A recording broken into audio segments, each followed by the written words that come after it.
तो दोस्तों राधे राधे। तो कैसे हो आप लोग? आई होप कि आप लोग अच्छे होंगे और अपना प्रिपरेशन अच्छे से कर रहे होंगे।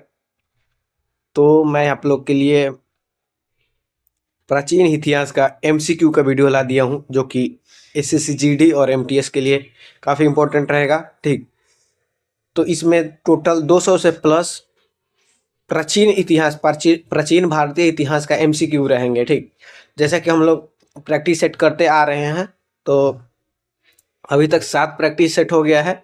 तो उसके बाद मैंने सोचा कि अब संडे संडे के संडे में क्या करूँ कि मैं एमसीक्यू का वीडियो लाऊं हर सब्जेक्ट का। जैसे कि आज मैं प्राचीन इतिहास का ला दूंगा, इसमें कि 200 प्लस प्रश्न होंगे। उसके बाद मैं लाऊंगा मध्यकालीन, उसके बाद आधुनिक। ऐसे ही कर कर के मैं हर सब्जेक्ट का मतलब एमसीक्यू लाऊं। ठीक, ज़्यादा से ज़्यादा करके इसमें 200 प्रश्न है, 200 प्लस प्रश्न है इसमें, और उसके बाद मध्यकालीन में भी 200 प्लस प्रश्न होंगे। ठीक, ताकि आप लोग का जो भी प्रैक्टिस कर रहे हैं उसे तो सारी चीज़ें रिवाइज हो रहा है और इससे क्वेश्चन का प्रैक्टिस हो जाए। ठीक ना? तो ये काफ़ी इंपॉर्टेंट वीडियो है, आप पूरी वीडियो देखिए और सारा रिवीजन कर लें। मतलब जो भी इम्पोर्टेंट हो सकता है प्रश्न, वो प्रश्न को मैंने रखा हूँ। ठीक, तो काफ़ी इम्पोर्टेंट है और आप लोग देखिए। और मेरा प्रैक्टिस सेट और ये काफ़ी इम्पोर्टेंट है। ठीक ना? तो चलिए हम लोग क्वेश्चन करते हैं। ठीक, और अपना, हाँ, सबसे पहला चीज़ है कि आप अपने से क्वेश्चन करने की ट्राई करिएगा। ठीक, तो चलिए वीडियो स्टार्ट करते हैं। पहला क्वेश्चन है हम लोगों का, हड़प्पा सभ्यता की खोज किस वर्ष हुई थी? हड़प्पा सभ्यता की खोज किस वर्ष हुई थी? ऑप्शन ए है 1926, ऑप्शन बी है 1932, ऑप्शन सी है 1921 और ऑप्शन डी है 1905 है। तो इसका सही आंसर हो जाएगा सी, 1921। ठीक, दयाराम साहनी द्वारा 1921 में हड़प्पा सभ्यता की खोज की गई थी। चलिए नेक्स्ट क्वेश्चन पे आते हैं। 2 नंबर सवाल है, सिंधु सभ्यता किस युग की सभ्यता है? सिंधु सभ्यता किस युग की सभ्यता है? तो ऑप्शन ए है कांस्य युग, ऑप्शन बी है नवपाषाण युग, ऑप्शन सी है पुरापाषाण युग और ऑप्शन डी है लौह युग। तो इसका सही आंसर आप लोग पकड़ लिए होंगे। इसका सही आंसर हो जाएगा ए, कांस्य युग। लौह से तो वो लोग परिचित नहीं थे। ठीक, और ये सभी पाषाण काल के युग है, नवपाषाण काल और पुरापाषाण काल, और लौह युग से वो लोग परिचित नहीं थे। तो इसका सही आंसर हो जाएगा ए। 3 नंबर सवाल है, हड़प्पा सभ्यता का सर्वप्रथम खोजकर्ता कौन था? हड़प्पा सभ्यता का सर्वप्रथम खोज कौन था? ऑप्शन ए है sir John Marshall, option B है R D Banerjee, option C है दयाराम साहनी और ऑप्शन डी है ए कनिंगम। तो इसका सही आंसर क्या होगा? तो जैसा कि मैंने बताया पहली क्वेश्चन में, दयाराम साहनी, हड़प्पा सभ्यता की खोज करता दयाराम साहनी है। 4 नंबर सवाल है, सिंधु घाटी सभ्यता के विशाल स्नानागार के साक्ष्य कहाँ मिले हैं? विशाल स्नानागार के साक्ष्य कहाँ मिले हैं? ऑप्शन ए है हड़प्पा, ऑप्शन बी है मोहनजोदड़ो, ऑप्शन सी है लोथल, ऑप्शन डी है कालीबंगा। तो इसका सही आंसर क्या हो जाएगा? तो इसका सही आंसर हो जाएगा बी, मोहनजोदड़ो। ठीक, लोथल से क्या मिला है? बंदरगाह मिला है, हड़प्पा से मिला है अन्नागार और कालीबंगा से काले रंग की चूड़िया। ठीक है, ये सभी साक्ष्य मिले हैं। 5 नंबर सवाल है, सिंधु घाटी सभ्यता का पतन नगर यानी कि बंदरगाह कौन सा था? ऑप्शन ए है कालीबंगा, ऑप्शन बी है लोथल, ऑप्शन सी है रोपड़ और ऑप्शन डी है मोहनजोदड़ो। तो जैसा कि आप लोगों को पता होगा, इसका सही आंसर हो जाएगा लोथल। ठीक, पतन नगर यानी कि बंदरगाह कहाँ मिला था? तो ये लोथल में मिला था। 6 नंबर सवाल है, मृतकों का टीला किसे कहा जाता है? मृतकों का टीला किसे कहा जाता है? ऑप्शन ए है हड़प्पा, ऑप्शन बी है कालीबंगा, ऑप्शन सी है मोहनजोदड़ो, ऑप्शन डी है बनावली। ठीक, तो इसका सही आंसर क्या हो जाएगा? तो इसका सही आंसर हो जाएगा सी, मोहनजोदड़ो। ठीक, मोहनजोदड़ो। 7 नंबर सवाल है, सिंधु सभ्यता के लोग किस धातु से अपरिचित थे?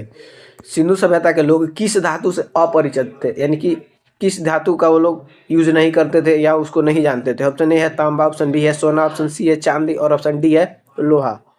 तो इसका सही आंसर हो जाएगा डी, लोहा। ठीक, वो लोग तांबा, सोना और चांदी से परिचित थे लेकिन लोहा से अपरिचित थे। 8 नंबर सवाल है, हड़प्पा सभ्यता के निवासी थे, हड़प्पा सभ्यता के निवासी कैसे थे? ऑप्शन ए है ग्रामीण, ऑप्शन बी है शहरी और ऑप्शन सी है खनावदेश और ऑप्शन डी है जनजातीय। ग्रामीण यानी कि गांव में रहने वाले, और शहरी सभ्यता का मतलब तो आपको पता ही होगा। और खनाबादेश जो कि इधर उधर भटकते रहते हैं उनको खनाबादेश कहा जाता है। और डी जो कि जनजातीय पहाड़ी इलाके में ये लोग निवास करते हैं। तो इसका सही आंसर क्या हो जाएगा? तो इसका सही आंसर हो जाएगा बी। जैसा कि आप लोगों को पता होगा, हड़प्पा सभ्यता क्या था? एक शहरी सभ्यता था। हड़प्पा सभ्यता एक शहरी सभ्यता था। नेक्स्ट क्वेश्चन पे हम लोग आते हैं। 9 नंबर सवाल है, सिंधु घाटी सभ्यता में घोड़े का अवशेष कहाँ से मिला है? घोड़े का अवशेष कहाँ से मिला है? ऑप्शन ए है चूटकोटदा, ऑप्शन बी है बनावली, ऑप्शन सी है लोथल, और ऑप्शन डी है कलिबंगा। ठीक, तो इसका सही आंसर क्या हो जाएगा? तो इसका सही आंसर हो जाएगा ए सूरकोटदा। ठीक, घोड़े के अवशेष कहाँ से मिले हैं? तो सूरकोटदा से मिले हैं। बनावली से आप लोग को हल का अवशेष मिला है, लोथल से बंदरगाह, जैसा कि हम लोग देखें। ठीक, अगर आप लोगों को वीडियो पसंद आ रही है तो वीडियो को लाइक करते चले, और चैनल को अभी तक आप सब्सक्राइब नहीं किए हैं तो चैनल को सब्सक्राइब कर दें। आप लोग के लिए काफ़ी अच्छे अच्छे कंटेंट को प्रोवाइड मैं करवाता रहता हूं और करवाता रहूँगा, और आप लोग अपना सपोर्ट जरूर दिखाएं हमको। 10 नंबर सवाल है, नर्तकी की कांस्य मूर्ति कहाँ से प्राप्त हुई है? नर्तकी की कांस्य मूर्ति कहाँ से प्राप्त हुई है? ऑप्शन ए है हड़प्पा, ऑप्शन बी है मोहनजोदड़ो, ऑप्शन सी है लोथल, और ऑप्शन डी है कालीबंगा। तो इसका सही आंसर हो जाएगा बी, मोहनजोदड़ो। ठीक, कांस्य की नर्तकी की मूर्ति मोहनजोदड़ो से। और एक चीज़ यहाँ से क्या प्राप्त हुई है? तो विशाल स्नानागार और मृतकों का टीला मोहनजोदड़ो को कहा जाता है। ये चीज़ भी आप लोग ध्यान रखिएगा। 11 नंबर सवाल है, हड़प्पा सभ्यता की लिपि कैसी थी? हड़प्पा सभ्यता की लिपि कैसी थी? ऑप्शन ए है ब्राह्मी, ऑप्शन बी है खरोष्टी, ऑप्शन सी है चित्रात्मक, और ऑप्शन डी है ज्ञात नहीं है। तो ये भाव चित्रात्मक यानी कि सी हो जाएगा। जो सिंधु घाटी सभ्यता की लिपि थी वो चित्रात्मक थी, क्योंकि वो लोग जो भी चीज़ प्रेजेंट करते थे चित्र के माध्यम से अपना चीज़ें लिखते थे। ठीक, 12 नंबर सवाल है, कालीबंगा का शाब्दिक अर्थ क्या था? कालीबंगा का शाब्दिक अर्थ क्या है? तो ऑप्शन ए है काला किला, ऑप्शन बी है काली चूड़िया, और ऑप्शन सी है कालीबंगा, और ऑप्शन डी है इनमें से कोई नहीं। तो जैसे कि मैंने बताया है, कालीबंगा से कौन सा साक्ष्य प्राप्त हुआ है? तो इसका सही आंसर हो जाएगा बी, काली चूड़िया। ठीक, कालीबंगा का अर्थ होता है काली चूड़िया। चलिए आते हैं नेक्स्ट प्रश्न पे। 13 नंबर सवाल है, सिंधु घाटी सभ्यता का सबसे बड़ा स्थल भारत में कौन सा है? सिंधु घाटी का सबसे बड़ा स्थल भारत में कौन सा है? ऑप्शन ए है राखीगढ़ी, ऑप्शन बी है धौलावीरा, ऑप्शन सी है लोथल, और ऑप्शन डी है कालीबंगा। तो भारत में सिंधु घाटी सभ्यता का सबसे बड़ा स्थल हो जाएगा राखीगढ़ी। ठीक, ये चीज़ ध्यान रखिएगा आप लोग, राखीगढ़ी काफ़ी इंपॉर्टेंट सवाल है। नेक्स्ट क्वेश्चन पे आते हैं हम लोग। पशुपति शिव की मुहर कहाँ से मिली है?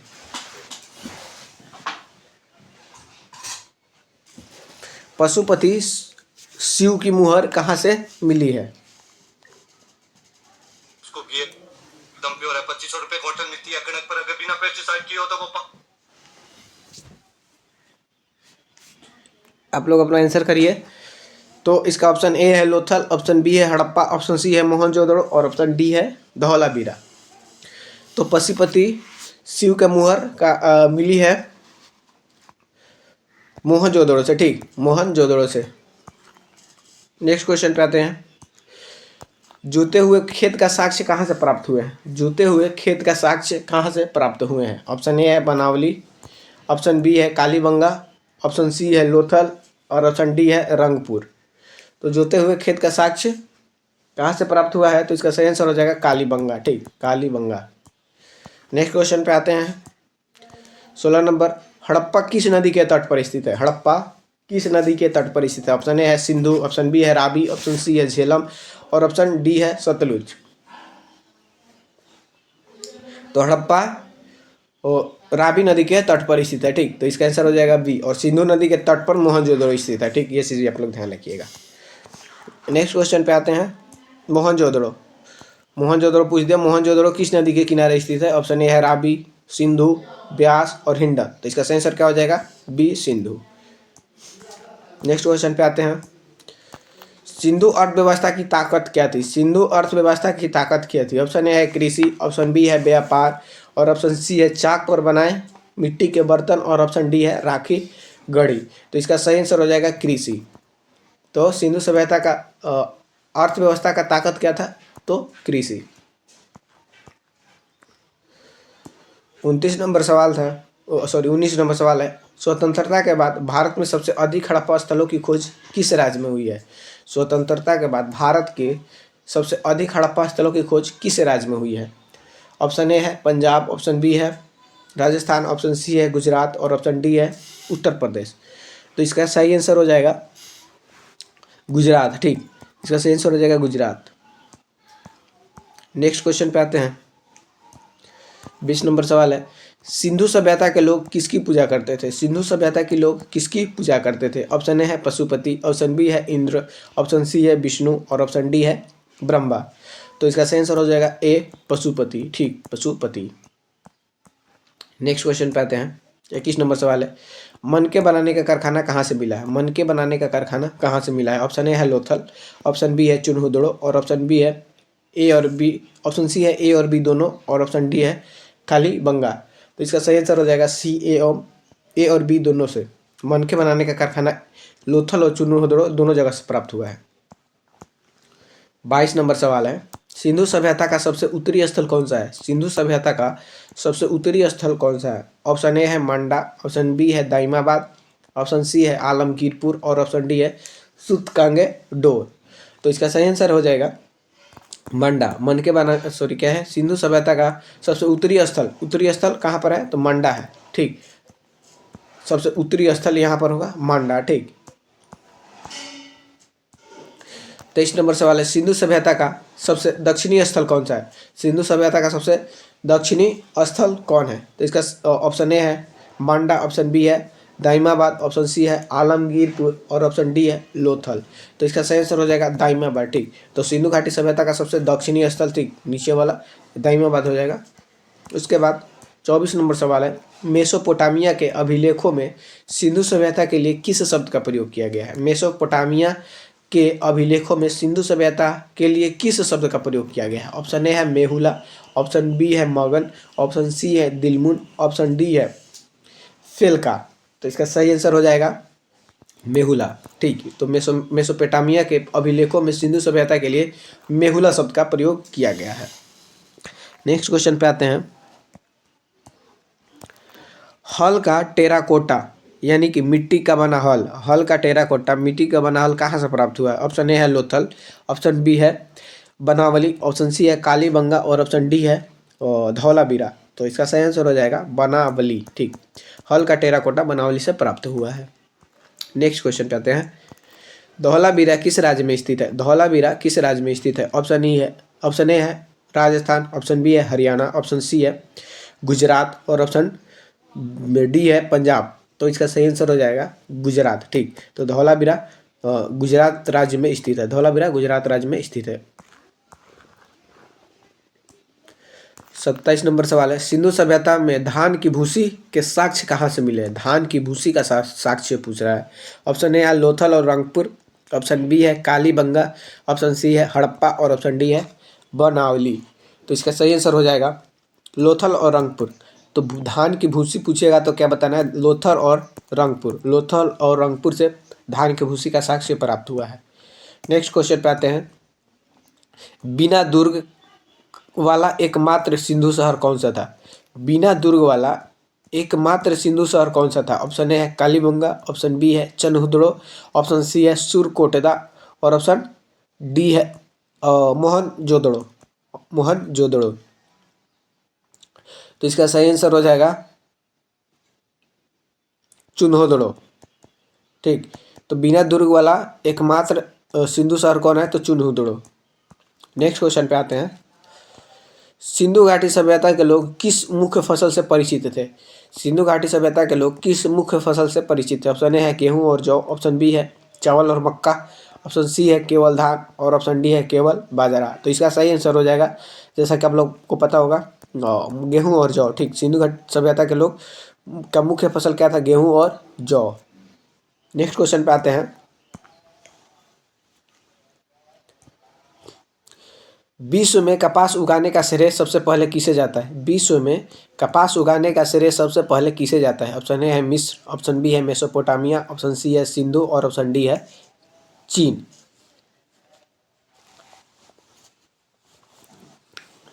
तो इसका सही आंसर हो जाएगा सी सिंधु सभ्यता। ठीक, तो कपास उगाने का श्रेय सबसे पहले सिंधु सभ्यता को जाता है। नेक्स्ट क्वेश्चन पे आते हैं, वृषभ मुद्रा कहाँ से प्राप्त हुई है? वृषभ मुद्रा कहाँ से प्राप्त हुई है? ऑप्शन ए है कालीबंगा, ऑप्शन बी है मोहनजोदड़ो, ऑप्शन सी है लोथल और ऑप्शन डी है रंगपुर। वृषभ मतलब होता है सांड, तो सांड से की आकृति वाली मुद्रा कहाँ से प्राप्त हुई है? ऑप्शन ए कालीबंगा, मोहनजोदड़ो, लोथल और रंगपुर। तो इसका सही आंसर हो जाएगा मोहनजोदड़ो। ठीक, मोहनजोदड़ो से ये मुद्रा प्राप्त हुई है। नेक्स्ट क्वेश्चन पे आते हैं, हड़प्पा सभ्यता में नगरों की योजना किस पद्धति पर आधारित थी? हड़प्पा सभ्यता में नगरों की योजना किस पद्धति पर आधारित थी? ऑप्शन ए है वृत्ताकार, ऑप्शन बी है ग्रिड पद्धति और ऑप्शन सी है त्रिभुजाकार और ऑप्शन डी है वर्गाकार। तो इसका सही आंसर हो जाएगा बी ग्रिड पद्धति। जो हड़प्पा सभ्यता के नगरों का नियोजन था ये ग्रिड पद्धति पर आधारित था और ये जो नगर थी ये त्रिभुजाकार थी। ठीक, ये जो नगर थी त्रिभुजाकार थी और यहाँ के सड़क जो थे ये 90 डिग्री पर मुड़ते थे। ठीक, नेक्स्ट क्वेश्चन आते हैं, कौन सा हड़प्पा कालीन नगर 3 भागों में विभाजित था? कौन सा हड़प्पा कालीन नगर जो कि 3 भागों में विभाजित था? ऑप्शन ए है लोथल, ऑप्शन बी है कालीबंगा और ऑप्शन सी है धौलावीरा, ऑप्शन डी है चुनहुदड़ो। ठीक, तो आप लोग इसका आंसर बताइए। तो आप हमारे अगर अभी प्रैक्टिस सेट को नहीं फॉलो कर रहे हैं तो आपको मैं बार बार बता रहा हूँ उसको फॉलो करिए। काफ़ी अच्छे ढंग से प्रैक्टिस सेट करवाया जा रहा है। मेन उसमें एक्सप्लेनेशन जो है ना वो काफ़ी चीज़ें, उसमें सारी चीज़ें आपका रिवीजन हो जाएगा। ठीक, इस तरीक़े से एक्सप्लेनेशन करवाया जा रहा है। ठीक, तो आप लोग उस प्रैक्टिस सीरीज़ को ज़रूर फॉलो करें। ठीक है, तो इसका सही आंसर हो जाएगा धौलावीरा। ठीक, धौलावीरा। ठीक, नेक्स्ट क्वेश्चन पे आते हैं, 34 नंबर सवाल है, सिंधु सभ्यता के मुहरे अधिकांशतः किसकी बनी होती है? सिंधु सभ्यता की मुहरे अधिकांशतः किसकी बनी होती है? ऑप्शन ए है सेलखड़ी, ऑप्शन बी है कांचली मिट्टी, ऑप्शन सी है गोमेद और ऑप्शन डी है तंबा। तो इसका सही आंसर हो जाएगा सेलखड़ी। ठीक, जैसा कि आप लोग पढ़े होंगे सेलखड़ी। ठीक, सेलखड़ी। 35 नंबर सवाल है, सिंधु सभ्यता का सबसे पूर्वी स्थल कौन सा है? सिंधु सभ्यता का सबसे पूर्वी स्थल कौन सा है? ऑप्शन ए है आलमगीरपुर, ऑप्शन बी है मंडा और ऑप्शन सी है सूतकांगेडोर और ऑप्शन डी है दाइमाबाद। तो इसका सही आंसर हो जाएगा आलमगीरपुर। सबसे पूर्वी स्थल आलमगीरपुर हो जाएगा और सबसे पश्चिमी सूतकांगेडोर और सबसे उत्तरी मंडा और सबसे दक्षिणी दाइमाबाद। ठीक, ध्यान से याद रखिए, पूर्वी है ये उत्तरी है और ये पश्चिमी है और ये दक्षिणी है। ठीक, पूर्व में आलमगीर, दक्षिण में मांडा और पश्चिम में सूतकांगेडोर और दक्षिण में दाइमाबाद। 36 नंबर सवाल है, स्टेडियम के साक्ष्य किस हड़प्पा स्थल से मिले हैं? स्टेडियम के साक्ष्य किस हड़प्पा स्थल से मिले हैं? ऑप्शन ए है लोथल, ऑप्शन बी है धौलावीरा, ऑप्शन सी है कालीबंगा और ऑप्शन डी है हड़प्पा। मतलब कि खेलने वाला जो स्थान था वो कहाँ से प्राप्त हुआ, लाइक स्टेडियम। तो इसका सही आंसर हो जाएगा धौलावीरा। ठीक, धौलावीरा। 37 नंबर सवाल है, हड़प्पा के खंडहरों का उल्लेख सबसे पहले किसने किया था? हड़प्पा के खंडहरों का उल्लेख सबसे पहले किसी ने किया था? ऑप्शन ए है दयाराम साहनी, ऑप्शन बी है चार्ल्स मैसन और ऑप्शन सी है जॉन मार्शल और ऑप्शन डी है अलेक्जेंडर कनिंघम। तो इसका सही आंसर हो जाएगा चार्ल्स मैसन। ठीक, चार्ल्स मैसन। 38 नंबर सवाल है, सिंधु घाटी सभ्यता में तौल की इकाई किस अनुपात में थी? सिंधु घाटी सभ्यता में तौल की इकाई किस अनुपात में थी? ऑप्शन ए है 12, ऑप्शन बी है 14, ऑप्शन सी है 16 और ऑप्शन डी है 18। तो इसका सही आंसर हो जाएगा सी। तो हड़प्पा सभ्यता में तौल की इकाई 16 अनुपात में थी। 39 नंबर सवाल है, भारतीय पुरातत्व सर्वेक्षण के पहले महानिदेशक कौन थे? भारतीय पुरातत्व सर्वेक्षण के पहले महानिदेशक कौन थे? ऑप्शन ए है लॉर्ड कर्जन, ऑप्शन बी है जॉन मार्शल, ऑप्शन सी है अलेक्जेंडर कनिंघम और ऑप्शन डी है REM व्हीलर। ठीक, इन सबको लॉर्ड नहीं बोलना। ठीक, काट देना, जहाँ भी लॉर्ड देखना वायसराय का वहाँ पे काट देना है। लॉर्ड इन लोगों को नहीं बोलते हैं। तो इसका सही आंसर हो जाएगा अलेक्जेंडर कनिंघम। ठीक, अलेक्जेंडर कनिंघम। 40 नंबर सवाल है, सिंधु सभ्यता का पतन का मुख्य कारण क्या माना जाता है? सिंधु सभ्यता के पतन का मुख्य कारण क्या माना जाता है? ऑप्शन ए है बाढ़, ऑप्शन बी है आर्यों का आक्रमण, और ऑप्शन सी है जलवायु परिवर्तन, और ऑप्शन डी है उपयुक्त सभी अलग अलग मत। हाँ, तो इसका सही आंसर हो जाएगा डी, उपयुक्त सभी। तो अलग अलग पुरातात्विक विदों ने इसका अलग अलग मत दिया है। कोई बताता है कि बाढ़ों से सिंधु घाटी सभ्यता का पतन हुआ है, कोई बताता है कि आर्यों का आक्रमण हुआ था, कोई बताता है कि जलवायु परिवर्तन। ठीक, तो ये अलग अलग मत है, इसको आप लोग ध्यान रखिएगा। 42 नंबर सवाल है, आर्य शब्द का शाब्दिक अर्थ क्या है? आर्य शब्द का शाब्दिक अर्थ क्या है? ऑप्शन ए है योद्धा, ऑप्शन बी है श्रेष्ठ या कुलीन, ऑप्शन सी है विद्वान, और ऑप्शन डी है यज्ञकर्ता। तो इसका सही आंसर क्या हो जाएगा? तो इसका सही आंसर होगा श्रेष्ठ या कुलीन। आर्य का मतलब होता था श्रेष्ठ या कुलीन। 43 नंबर सवाल पे आते हैं हम लोग। सबसे प्राचीन वेद कौन सा है? सबसे प्राचीन वेद कौन सा है? ऑप्शन ए है सामवेद, यजुर्वेद, ऋग्वेद, और ऑप्शन डी है अथर्ववेद। तो 4 वेद है जो कि सबसे प्राचीन धर्म ग्रंथ किसको कहा जाता है? वेद को कहा जाता है। ठीक, तो और इसमें भी बताना है कि सबसे प्राचीन वेद कौन सा होगा। तो इसका सही आंसर हो जाएगा ऋग्वेद। ठीक, ऋग्वेद सबसे नया वेद, सबसे प्राचीन वेद हो जाएगा, और अथर्ववेद जो है ये सबसे नया वेद हो जाएगा। सबसे प्राचीन वेद ऋग्वेद और सबसे नया वेद अथर्ववेद। 44 नंबर सवाल है, सत्यमेव जयते किस उपनिषद से लिया गया है? सत्यमेव जयते किस उपनिषद से लिया गया है? ऑप्शन ए है मंडूकोपनिषद, ऑप्शन बी है कठोपनिषद, ऑप्शन सी है केन उपनिषद, और ऑप्शन डी है इस उपनिषद। ऑप्शन डी है इस उपनिषद। तो इसका सही आंसर हो जाएगा मंडूकोपनिषद। सत्यमेव जयते मंडूकोपनिषद से लिया गया है।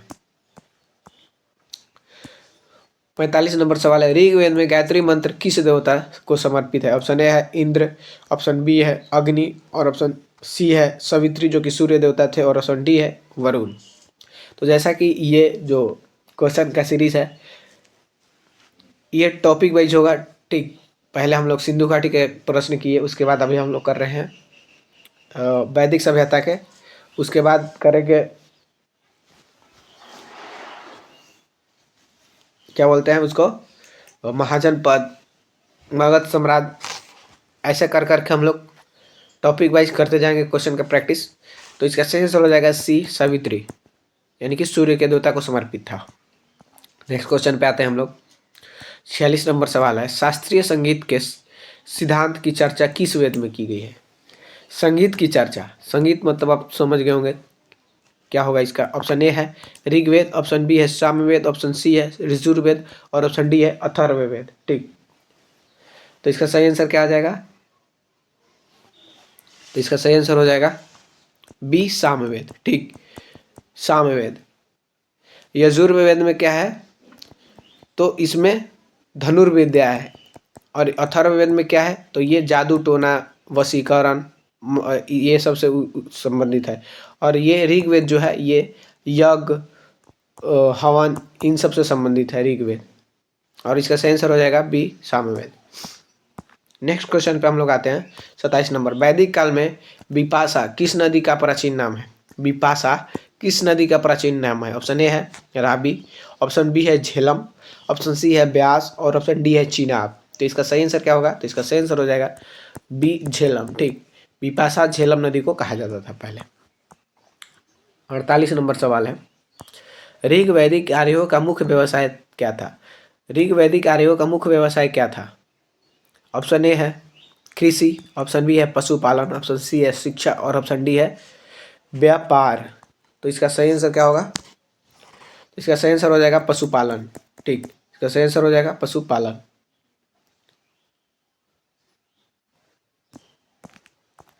नेक्स्ट क्वेश्चन पे हम लोग आते हैं।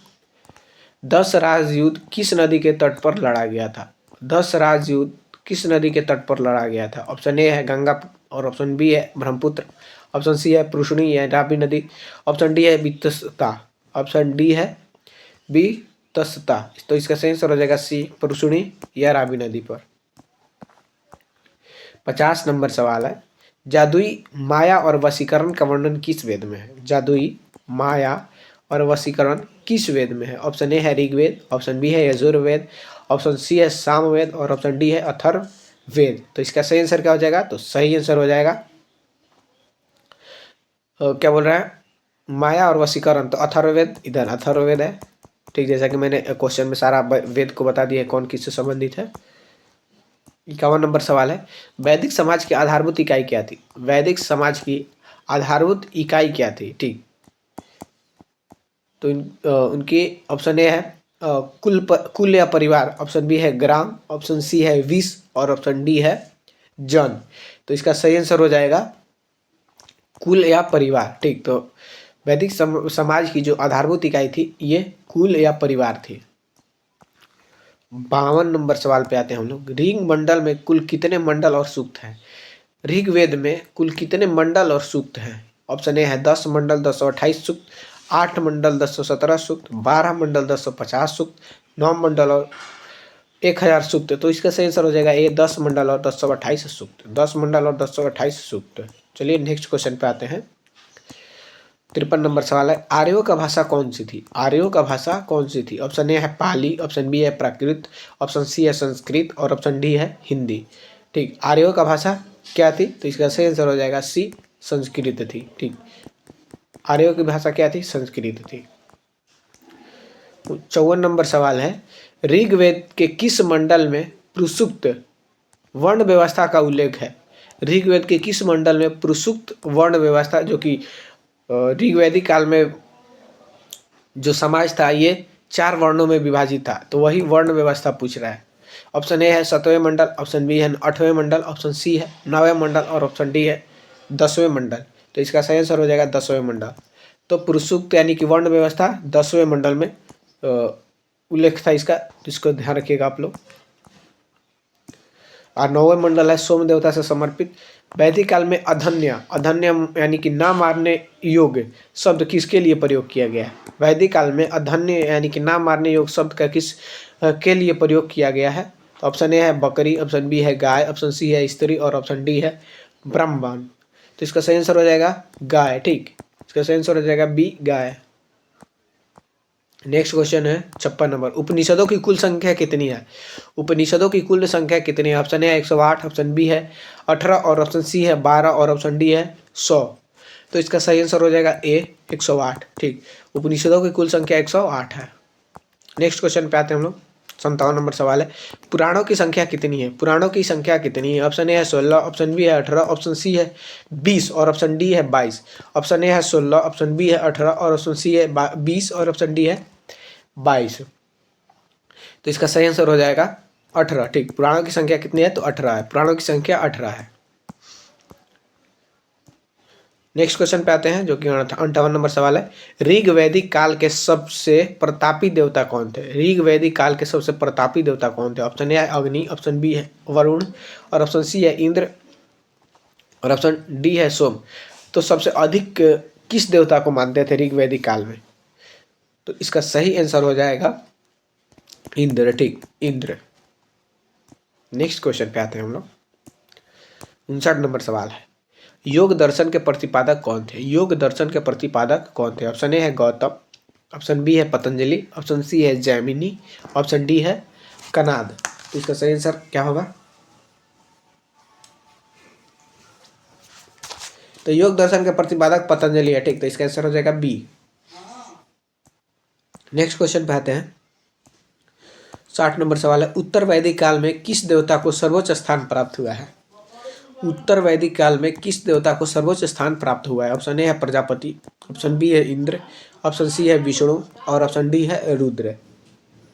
ऑप्शन डी क्या है? रुद्र। तो इसका सही आंसर हो जाएगा प्रजापति। उत्तर वैदिक काल में देखिए, वैदिक काल जो था,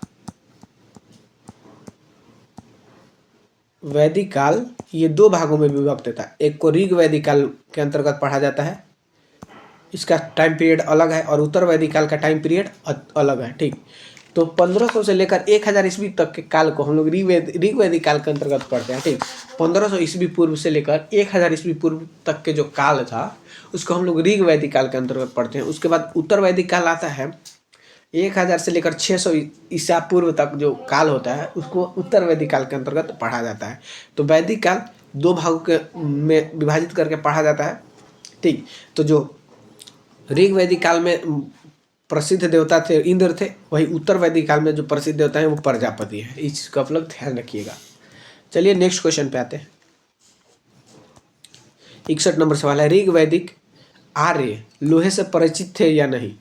ऋग वैदिक काल के जो आर्य थे वो लोहे से परिचित थे या नहीं? ऑप्शन ए है हाँ, ऑप्शन बी है नहीं, ऑप्शन सी है केवल उत्तर वैदिक काल में, उत्तर वैदिक के काल के आर्य लोहे से परिचित थे, या ऑप्शन डी है ज्ञात नहीं। तो इसका आंसर हो जाएगा सी, ऋग वैदिक काल के लोग जो आर्य थे वो लोहे से परिचित नहीं थे, उत्तर वैदिक काल के लोग लोहे से परिचित थे।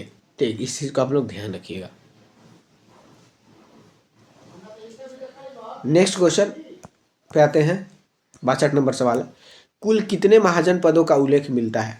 कुल कितने महाजन पदों का उल्लेख मिलता है? ऑप्शन ए है 12, ऑप्शन बी है 14, ऑप्शन सी है 16 और ऑप्शन डी है 18।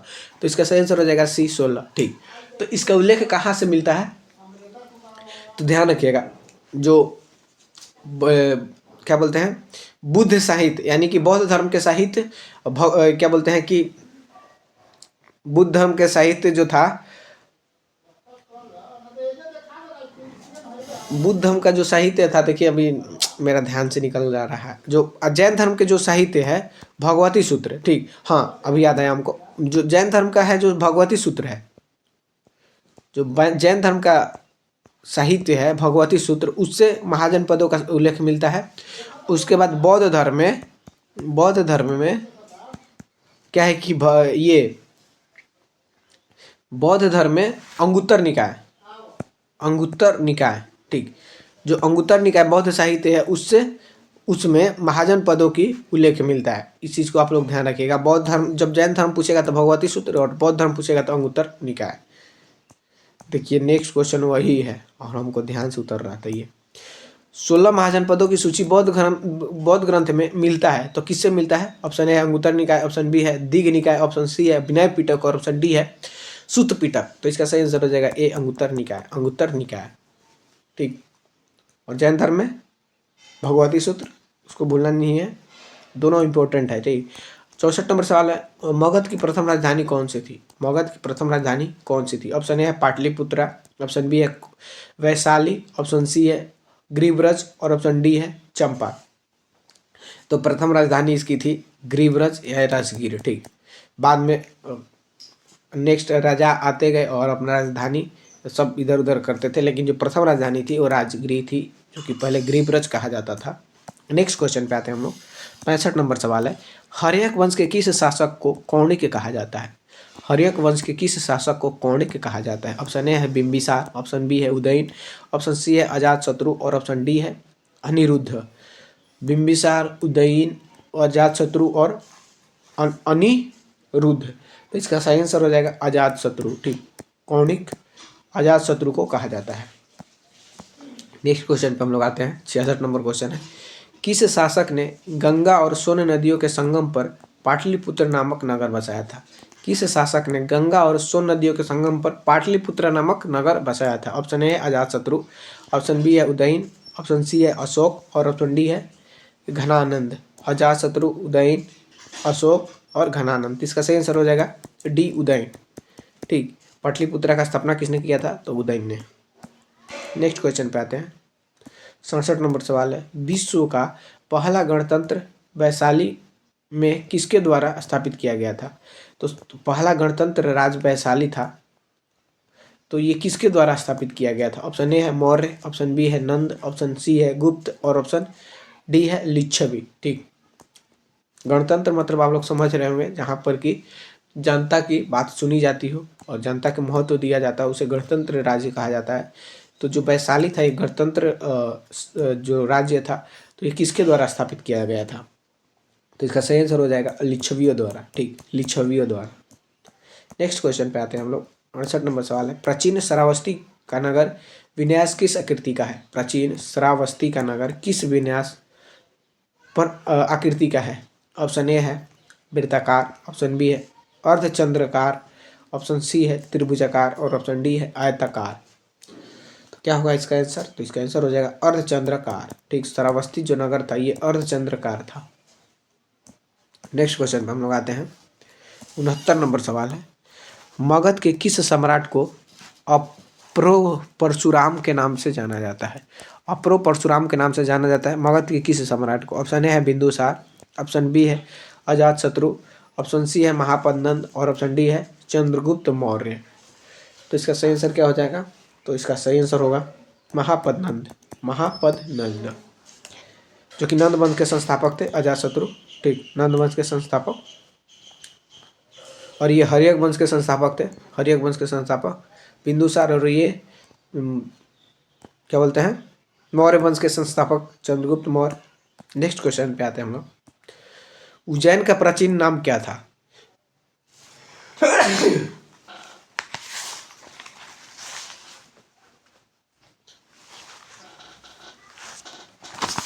उज्जैन का प्राचीन नाम क्या था? ऑप्शन ए है अवंतिका, ऑप्शन बी है तक्षशिला, ऑप्शन सी है धान्यकटक और ऑप्शन डी है कान्यकुब्ज।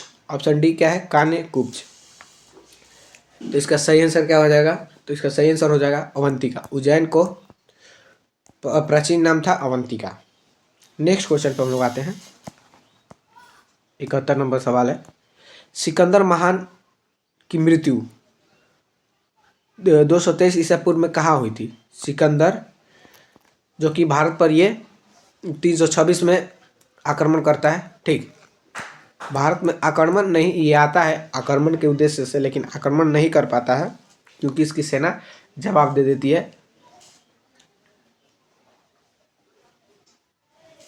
तो इसका सही आंसर हो जाएगा ऑप्शन, पहले ऑप्शन देख लीजिए, फारस में, ऑप्शन बी है बेबीलोन में, ऑप्शन सी है मैसेडोनिया में और ऑप्शन डी है तक्षशिला में। तो इसकी मृत्यु कहाँ पर होती है? तो इसका सही आंसर हो जाएगा बी, बेबीलोन में। ठीक, बेबीलोन में इसकी 223 ईसा पूर्व में मृत्यु हो जाती है। और ये भारत कब आया था? तो 326 ईसा पूर्व। ठीक, 326 ईसा पूर्व में। ठीक, ध्यान रखिएगा आप लोग। नेक्स्ट क्वेश्चन पे आते हैं। 72 नंबर सवाल है। नंद वंश के संस्थापक ऑप्शन ए है महापद्नंद, ऑप्शन बी है कलाशोक, ऑप्शन सी है घनानंद और ऑप्शन डी है नागदशक। तो इसका सही आंसर क्या होगा? महापद्नंद। नेक्स्ट क्वेश्चन पे आते हैं। अंग महाजनपद की राजधानी क्या थी? अंग महाजनपद की राजधानी क्या थी? वैशाली, कौशाम्बी, चंपा या श्रावस्ती? क्या हो जाएगा? तो इसका सही आंसर हो जाएगा चंपा। अंग की चंपा हो जाएगा। सिकंदर के आक्रमण के समय उत्तर भारत पर किस राजवंश का शासन था? सिकंदर के आक्रमण के समय उत्तर भारत में किस राजवंश का शासक था? तो ऑप्शन ए है नंद वंश, ऑप्शन बी है मौर्य वंश, ऑप्शन सी है शुंग और ऑप्शन डी है कर्ण। तो इस समय था मौर्य वंश। ठीक, मौर्य वंश। तो इसका सही आंसर हो जाएगा बी। नेक्स्ट क्वेश्चन पे आते हैं हम लोग। 75 नंबर सवाल है। दक्षिण भारत में स्थित एकमात्र महाजनपद कौन सा था? दक्षिण भारत में स्थित एकमात्र महाजनपद कौन सा था? ऑप्शन ए है चेदी, ऑप्शन बी है असमक, ऑप्शन सी है कम्बोज और ऑप्शन डी है मत्स्य। ये काफ़ी इंपॉर्टेंट है। ठीक, क्योंकि दक्षिण भारत में मात्र एक महाजनपद था। तो इस सही आंसर हो जाएगा बी असमक। ठीक, बी असमक। नेक्स्ट क्वेश्चन पे आते हैं। राजा प्रधोत किस महाजनपद के शासक थे? राजा प्रधोत किस महाजनपद के शासक थे? ऑप्शन ए है वत्स, ऑप्शन बी है अवंती, ऑप्शन सी है अंग और ऑप्शन डी है मगध। तो इसका सही आंसर हो जाएगा अवंती। राजा प्रधोत अवंती राज्य के महाजन शासक थे। नेक्स्ट क्वेश्चन आते हैं। 77 नंबर सवाल है। कौशाम्बी किस महाजनपद की राजधानी थी? कौशाम्बी किस महाजनपद की राजधानी थी? ऑप्शन ए है क्रू, ऑप्शन बी है वत्स, ऑप्शन सी है पंचाल और ऑप्शन डी है सुरसेन। तो इसका सही आंसर हो जाएगा बी मत्स्य। वत्स की राजधानी कहाँ थी? तो कौशाम्बी थी। नेक्स्ट क्वेश्चन पे आते हैं। 78 नंबर सवाल है। प्रसिद्ध शासक बिंबिसार किस वंश से संबंधित है? बिंबिसार किस वंश से संबंधित है? ऑप्शन ए हर्यक वंश, ऑप्शन बी है शिशुनाग वंश, ऑप्शन सी है मौर्य वंश, ऑप्शन डी है नंद वंश। तो इसका सही आंसर हो जाएगा हर्यक वंश। ठीक, शिशुनाग वंश ने ही हर्यक वंश का स्थापना किया था। नेक्स्ट क्वेश्चन पे आते हैं हम। जीवक जो कि प्रसिद्ध राजवैद्य था, राजवैद्य किसके दरबार में था? किसके दरबार में था? ऑप्शन ए है चंद्रगुप्त, ऑप्शन बी है बिंबिसार, ऑप्शन सी है अशोक और ऑप्शन डी है प्रसेनजीत। तो इसका सही आंसर हो जाएगा बी बिंबिसार। ठीक, ये बिंबिसार का राजवैद्य था। नेक्स्ट क्वेश्चन पे आते हैं हम लोग।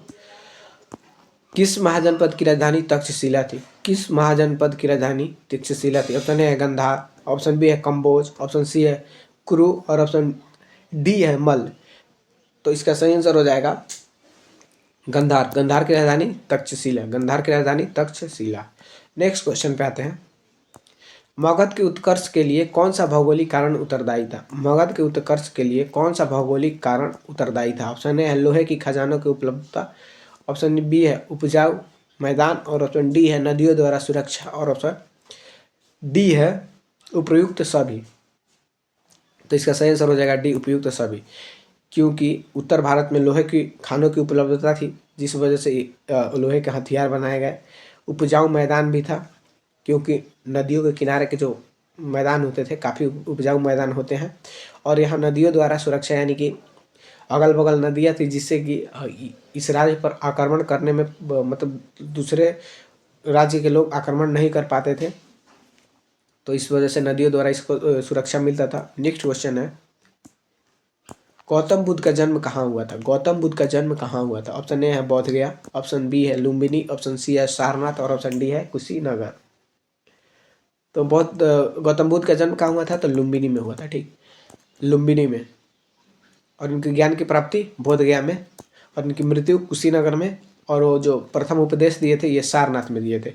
इनकी जो मृत्यु होती जन्म हुआ था लुम्बिनी में, मृत्यु हुई थी कुशीनगर में, और ये ज्ञान की प्राप्ति होती बोध गया में, और सारनाथ में ये प्रथम उपदेश दिए थे, जिसे कि धर्म चक्र प्रवर्तन कहा जाता है। और मृत्यु को महापरिनिर्वाण कहा जाता है, ठीक, महापरिनिर्वाण। हाँ, जैसे कि नेक्स्ट क्वेश्चन है, बुद्ध के गृह त्याग की घटना को क्या कहा जाता है? बुद्ध के गृह त्याग की घटना को क्या कहा जाता है? ऑप्शन ए है महापरिनिर्वाण, ऑप्शन बी है धर्म चक्र प्रवर्तन, ऑप्शन सी है महाभिनिष्क्रमण, और ऑप्शन डी है संबोधि। तो इसका सही आंसर हो जाएगा सी महाभिनिष्क्रमण, महाभिनिष्क्रमण। और ये जो प्रथम उपदेश दिए थे उसको धर्म चक्र प्रवर्तन कहा जाता है, और उनकी मृत्यु को महापरिनिर्वाण कहा जाता है। चलिए नेक्स्ट क्वेश्चन पे आते हैं। 84 नंबर सवाल है, गौतम बुद्ध को ज्ञान की प्राप्ति कहाँ हुई थी? गौतम बुद्ध को ज्ञान की प्राप्ति कहाँ हुई थी? ऑप्शन ए है सारनाथ, ऑप्शन बी है कुशीनगर, ऑप्शन सी है बोध गया, और ऑप्शन डी है कपिल वस्तु, ऑप्शन डी है कपिल वस्तु। तो क्या बोलते हैं, गौतम बुद्ध की ज्ञान की प्राप्ति बोध गया में हुई थी, जैसा कि मैंने बताते आ रहा हूँ, बोध गया में। नेक्स्ट क्वेश्चन पे आते हैं। 85 नंबर सवाल है, बुद्ध ने अपना प्रथम उपदेश कहाँ दिया था? बुद्ध ने अपना प्रथम उपदेश कहाँ दिया था? ऑप्शन ए है वैशाली, ऑप्शन बी है पाटलिपुत्र, ऑप्शन सी है सारनाथ, और ऑप्शन डी है गया। तो इसका सही आंसर हो जाएगा सारनाथ, ठीक। तो सारनाथ में गौतम बुद्ध अपना पहला उपदेश दिए थे। नेक्स्ट क्वेश्चन पे आते हैं, बुद्ध के प्रथम उपदेश की घटना क्या कहलाती है? बुद्ध के प्रथम उपदेश की घटना क्या कहलाती है? ऑप्शन ए है महाभिनिष्क्रमण, ऑप्शन बी है धर्मचक्र प्रवर्तन, ऑप्शन सी है निर्वाण, और ऑप्शन डी है महापरिनिर्वाण। तो इसका सही आंसर हो जाएगा धर्मचक्र प्रवर्तन, ठीक, धर्मचक्र प्रवर्तन, महाभिनिष्क्रमण उनकी गृह त्याग की घटना को कहा जाता है, धर्मचक्र प्रवर्तन प्रथम उपदेश, महापरिनिर्वाण मृत्यु, ठीक। नेक्स्ट क्वेश्चन पे आते हैं। 87 नंबर, बौद्ध धर्म के त्रिरत्न कौन से हैं? बौद्ध धर्म के त्रिरत्न कौन से हैं? ऑप्शन ए है बुद्ध धम्म संघ, ऑप्शन बी है सत्य अहिंसा करुणा, ऑप्शन सी है शील समाधि प्रज्ञा, और ऑप्शन डी है विनय सुत और अभिधम, विनय सुत और अभिधम। तो इसका सही आंसर हो जाएगा बुद्ध धम्म और संघ, बुद्ध धम्म और संघ, ये त्रिरत्न। और बौद्ध धर्म के त्रिपिटक हैं, विनय पिटक, सुत पिटक और अभिधम्म पिटक, ये पिटक हैं, और ये त्रिरत्न है, बुद्ध धम्म और संघ, बुद्ध धम्म और संघ त्रिरत्न है। नेक्स्ट क्वेश्चन पर हम लोग आते हैं, जो कि 88 नंबर सवाल है, गौतम बुद्ध की मृत्यु महापरिनिर्वाण कहाँ पर हुई थी? महापरिनिर्वाण जो बौद्ध धर्म की मृत्यु की घटना को कहा जाता है।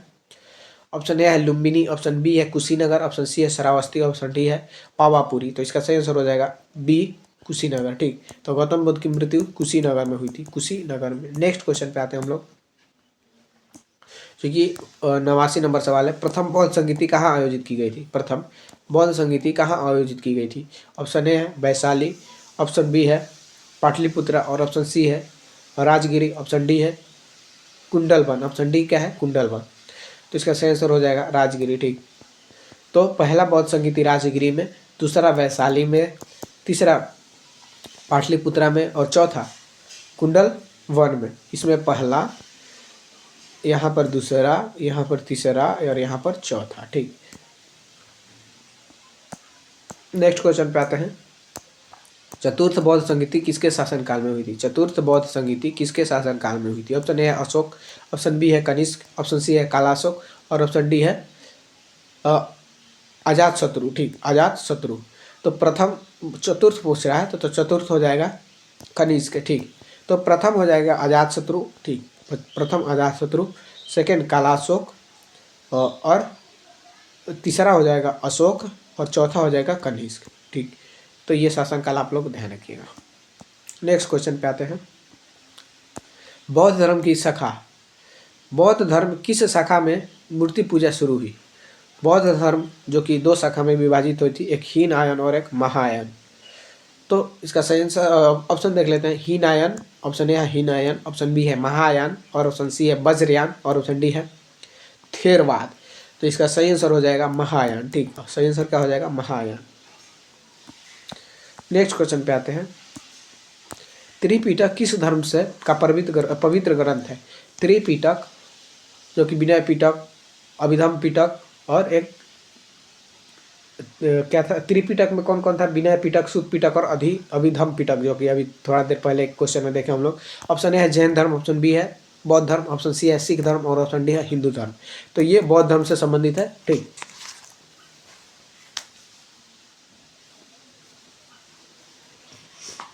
नेक्स्ट क्वेश्चन पे हम लोग आते हैं।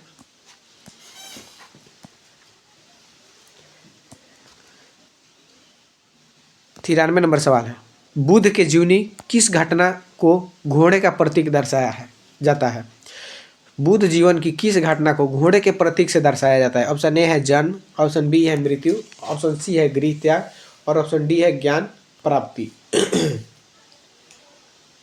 तो इसका सही आंसर क्या हो जाएगा? तो इसका सही आंसर होगा गृह त्याग। घोड़े को गृह त्याग से दर्शाया जाता है। ठीक, और जन को कमल के फूल, जन को कमल के फूल से। नेक्स्ट क्वेश्चन है। एशिया का ज्योतिपुंज यानी कि लाइट ऑफ एशिया किसे कहा जाता है? ऑप्शन ए है महावीर, ऑप्शन बी है गौतम बुद्ध और ऑप्शन सी है सम्राट अशोक और ऑप्शन डी है महात्मा गांधी। तो इसका सही आंसर हो जाएगा गौतम बुद्ध को लाइट ऑफ एशिया कहा जाता है, light of Asia. Next question पे आते हैं हम लोग।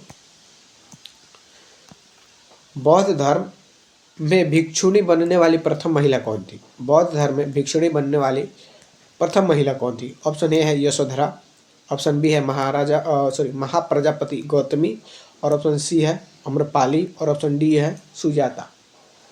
तो इसका सही आंसर हो जाएगा बी प्रजापति गौतमी। ठीक, जो कि इनकी सौतेली माँ या मौसी थी और इनकी माँ का नाम था महामाया देवी और इनके पिता थे सुशोधन। नेक्स्ट क्वेश्चन पे आते हैं। जातक कथाएं किससे संबंधित है? जातक कथाएं किससे संबंधित है? ऑप्शन ए है महावीर से। महावीर कौन थे? तो ये जैन धर्म के 24वें तीर्थंकर और जैन धर्म के वास्तविक संस्थापक महावीर को माना जाता है। ऑप्शन बी है बुद्ध के पूर्व जन्म, ऑप्शन सी है चंद्रगुप्त और ऑप्शन डी है कबीर। तो जातक कथा किससे संबंधित है? तो इसका सही आंसर हो जाएगा बी बौद्ध धर्म के पूर्व जन्म से। नेक्स्ट क्वेश्चन पे आते हैं। 97 नंबर सवाल है। तृतीय बौद्ध संगीति का आयोजन कहाँ हुआ था? तृतीय बौद्ध संगीति का आयोजन कहाँ हुआ था? ऑप्शन ए है सारनाथ, ऑप्शन बी है पाटलिपुत्र, ऑप्शन सी है वैशाली और ऑप्शन डी है राजगृह। तो तृतीय कहाँ हुआ था? तो ये पाटलिपुत्रा में हुआ था। ठीक, पाटलिपुत्रा में। और वैशाली में कौन सा हुआ था? दूसरा हुआ था और राजगृह में पहला हुआ था। ठीक, चलिए नेक्स्ट क्वेश्चन पे आते हैं। 98 नंबर सवाल है। गौतम बुद्ध के गुरु कौन थे? गौतम बुद्ध के गुरु कौन थे? ऑप्शन ए है पणिनि, ऑप्शन बी है अलार कलाम, ऑप्शन सी है कपिला और ऑप्शन डी है पतंजलि। ऑप्शन डी है पतंजलि। तो गौतम बुद्ध के गुरु कौन थे? तो ये अलार कलाम थे। ऑप्शन बी अलार कलाम। नेक्स्ट क्वेश्चन पे आते हैं। 99 नंबर सवाल है। विश्व का सबसे ऊंचा शांति स्तूप बिहार में कहाँ है? विश्व का सबसे ऊंचा शांति स्तूप बिहार में कहाँ है? ऑप्शन ए है वैशाली, ऑप्शन बी है नालंदा, ऑप्शन सी है राजगीर और ऑप्शन डी है पटना। तो कहाँ पर हो जाएगा? तो इसका सही आंसर है राजगीर। तो विश्व का सबसे ऊंचा शांति स्तूप राजगीर में है, जो कि बिहार में स्थित है। नेक्स्ट क्वेश्चन जो कि हम लोग का 100 क्वेश्चन का हो गया। बुद्ध ने सर्वाधिक उपदेश कहाँ दिए थे? तो इस बात पे ताली हो जाना चाहिए कि हम लोग का 100 क्वेश्चन पूरा हुए। ठीक। और इस बात पे तो लाइक तो बनता है। अभी तक आप हमारे चैनल को हमारे वीडियो को लाइक नहीं किए हैं तो लाइक करें। ऑप्शन ए है श्रावस्ती, ऑप्शन बी है पावा, ऑप्शन सी है गंधार और ऑप्शन डी है उज्जैन। तो इसका सही आंसर क्या हो जाएगा? तो श्रावस्ती। तो बुद्ध धर्म सर्वाधिक उपदेश कहाँ दिए थे? तो श्रावस्ती में। अंतिम उपदेश कहाँ दिए थे? तो कुशीनगर में। और प्रथम उपदेश कहाँ दिए थे? तो सारनाथ में। ये चीज़ आप लोग ध्यान रखिएगा, ठीक। सर्वाधिक उपदेश श्रावस्ती, अंतिम उपदेश कुशीनगर और प्रथम उपदेश सारनाथ। चलिए नेक्स्ट क्वेश्चन पे आते हैं। 101 नालंदा विश्वविद्यालय की स्थापना किसने की थी? नालंदा विश्वविद्यालय की स्थापना किसने की थी? ऑप्शन ए है धर्मपाल, ऑप्शन बी है कुमारगुप्त, ऑप्शन सी है स्कंदगुप्त और ऑप्शन डी है समुद्रगुप्त। तो इसका सही आंसर हो जाएगा बी कुमारगुप्त। कुमारगुप्त नालंदा विश्वविद्यालय की स्थापना करवाई थी। और धर्मपाल यह विक्रमशिला विश्वविद्यालय की स्थापना करवाई थी। ये चीज़ भी ध्यान रखिएगा। धर्मपाल विक्रमशिला और नालंदा विश्वविद्यालय की कुमारगुप्त। चलिए नेक्स्ट क्वेश्चन पे आते हैं। बुद्धों का वह धर्म ग्रंथ जिसमें गौतम बुद्ध के उपदेशों का संग्रह है। बुद्धों का वह धर्म ग्रंथ जिसमें कि गौतम बुद्ध के उपदेशों का संग्रह है। ऑप्शन ए है विनय पिटक, ऑप्शन बी है सुत्त पिटक, ऑप्शन सी है अभिधम्म पिटक और ऑप्शन डी है जातक। तो इसका सही आंसर क्या हो जाएगा? तो इसका सही आंसर हो जाएगा विनय पिटक, ठीक। सॉरी विनय पिटक इसमें नहीं होगा। क्या बोल रहे हैं? बुद्ध धर्म के बुद्धों का वह धर्म जिसमें कि गौतम बुद्ध के उपदेश का संग्रह है। तो इसका सही आंसर हो जाएगा सुत्त पिटक, ठीक। सुत्त पिटक। नेक्स्ट क्वेश्चन पे आते हैं। कनिष्क के शासन काल में बौद्ध धर्म किन दो भागों में बट गया था? कनिष्क के काल में बौद्ध धर्म किन दो भागों में बट गया था? ऑप्शन ए है श्वेतांबर दिगंबर, ऑप्शन बी है हिनायन महायान और ऑप्शन सी है थेरवाद महायान और ऑप्शन डी है इनमें से कोई नहीं। तो इसका सही आंसर हो जाएगा बी हिनायन और महायान, ठीक। हिनायन और महायान। नेक्स्ट क्वेश्चन पे आते हैं। 104 नंबर सवाल है। अजंता की गुफाएं किससे संबंधित कलाकृतियां हैं? अजंता की गुफाएं किससे संबंधित कलाकृतियां हैं? ऑप्शन ए है जैन धर्म, ऑप्शन बी है बौद्ध धर्म, ऑप्शन सी है हिंदू धर्म और ऑप्शन डी है सिख धर्म। तो इसका सही आंसर हो जाएगा बी बौद्ध धर्म। अजंता की गुफाएं जो है ये बौद्ध धर्म से संबंधित कलाकृतियां इसमें है। नेक्स्ट क्वेश्चन पे आते हैं। बुद्ध के बचपन का नाम क्या था? बुद्ध के बचपन का नाम क्या था? ऑप्शन ए है सिद्धार्थ, ऑप्शन बी है वर्धमान, ऑप्शन सी है राहुल और ऑप्शन डी है सुधोधन। ऑप्शन डी है सुधोधन। तो इसका सही आंसर हो जाएगा ए सिद्धार्थ, ठीक। बुद्ध के बचपन का नाम था सिद्धार्थ। और जो जैन धर्म के 24वें तीर्थंकर महावीर थे उनके बचपन का नाम था वर्धमान। और ये जो राहुल थे ये बुद्ध के बेटा का नाम था और सुधोधन बुद्ध के पिता का नाम था। चलिए नेक्स्ट क्वेश्चन पे आते हैं। 106 नंबर सवाल है। अष्टांगिक मार्ग का संकल्प किस धर्म का अंग है? अष्टांगिक मार्ग का संकल्प किस धर्म का अंग है? अष्टांगिक मार्ग का संकल्प। ऑप्शन ए है दीपवंश, ऑप्शन बी है दिव्यवदान, ऑप्शन बी है दिव्यवदान, ऑप्शन सी है बौद्ध धर्म और ऑप्शन डी है जैन धर्म। तो अष्टांगिक मार्ग किस धर्म का संकल्प है? तो इसका सही आंसर हो जाएगा बुद्ध धर्म का, ठीक। बुद्ध धर्म का। तो बौद्ध धर्म बौद्ध जीवन में मतलब मोक्ष प्राप्ति के लिए क्या बताए थे? तो अष्टांगिक मार्ग दिए थे। 107 नंबर सवाल है। किस भाषा का सबसे अधिक प्रयोग बौद्धवाद के प्रचार के लिए किया गया है? किस भाषा का सबसे अधिक प्रयोग बौद्धवाद के प्रचार के लिए किया गया है? ऑप्शन ए है संस्कृत, ऑप्शन बी है प्राकृत, ऑप्शन सी है पाली और ऑप्शन डी है सौरसेनी। तो इसका सही आंसर हो जाएगा सी पाली। तो अगर कोई भी बुद्ध से सवाल रहता है जिसमें भाषा पूछता है तो पाली, ठीक। हर जगह पाली बताना है, ठीक। पाली। नेक्स्ट क्वेश्चन पे हम लोग आते हैं। 108 नंबर सवाल। मिलिंद हो राजा मिलिंद और किस बौद्ध भिक्षु के बीच संवाद है? मिलिंद हो राजा मिलिंद और किस बौद्ध भिक्षु के बीच संवाद है? ऑप्शन ए है नागसेन, ऑप्शन बी है नागार्जुन, ऑप्शन सी है नागभट्ट और ऑप्शन डी है कुमारिल भट्ट। तो इसका सही आंसर क्या हो जाएगा? तो इसका सही आंसर हो जाएगा इसका सही आंसर हो जाएगा नागसेन, ठीक। इसका सही आंसर हो जाएगा नागसेन।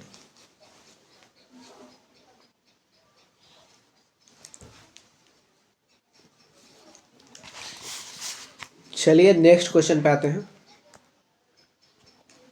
109 नंबर सवाल। शून्यवाद के प्रवर्तक कौन थे? शून्यवाद के प्रवर्तक कौन थे? ऑप्शन ए है असंग, ऑप्शन बी है नागार्जुन, ऑप्शन सी है वसुबंधु और ऑप्शन डी है धर्म कीर्ति। धर्म कीर्ति। तो इसका सही आंसर क्या हो जाएगा? तो इसका सही आंसर हो जाएगा नागार्जुन। ठीक, नागार्जुन। नेक्स्ट क्वेश्चन पे आते हैं। 110 नंबर सवाल है। बुध के सारथी का नाम क्या था? बुध के सारथी का नाम क्या था? ऑप्शन ए है चना, ऑप्शन बी है कंथक, ऑप्शन सी है देवदत्त और ऑप्शन डी है राहुल। तो इसका सही आंसर हो जाएगा बी कंथक। ठीक, बुद्ध धर्म के जो सारथी थे उनका नाम था कंथक और उनके जो घोड़ा था उनका नाम था चन्ना। ठीक, बुद्ध के घोड़ा का नाम था चन्ना। नेक्स्ट क्वेश्चन पे आते हैं हम लोग। विक्रमशिला विश्वविद्यालय के संस्थापक कौन है? विक्रमशिला विश्वविद्यालय के संस्थापक कौन है? ऑप्शन ए है देवपाल, ऑप्शन बी है धर्मपाल, ऑप्शन सी है गोपाल और ऑप्शन डी है महिपाल। तो इसका सही आंसर क्या हो जाएगा? तो इसका सही आंसर हो जाएगा धर्मपाल। नेक्स्ट क्वेश्चन पे आते हैं। 112। जैन धर्म के प्रथम तीर्थंकर कौन थे? जैन धर्म के प्रथम तीर्थंकर कौन थे? ऑप्शन ए है महावीर स्वामी, ऑप्शन बी है पार्श्वनाथ और ऑप्शन सी है ऋषभदेव और ऑप्शन डी है अरिष्ट नेमि। अब जैन धर्म का प्रश्न शुरू हो गया।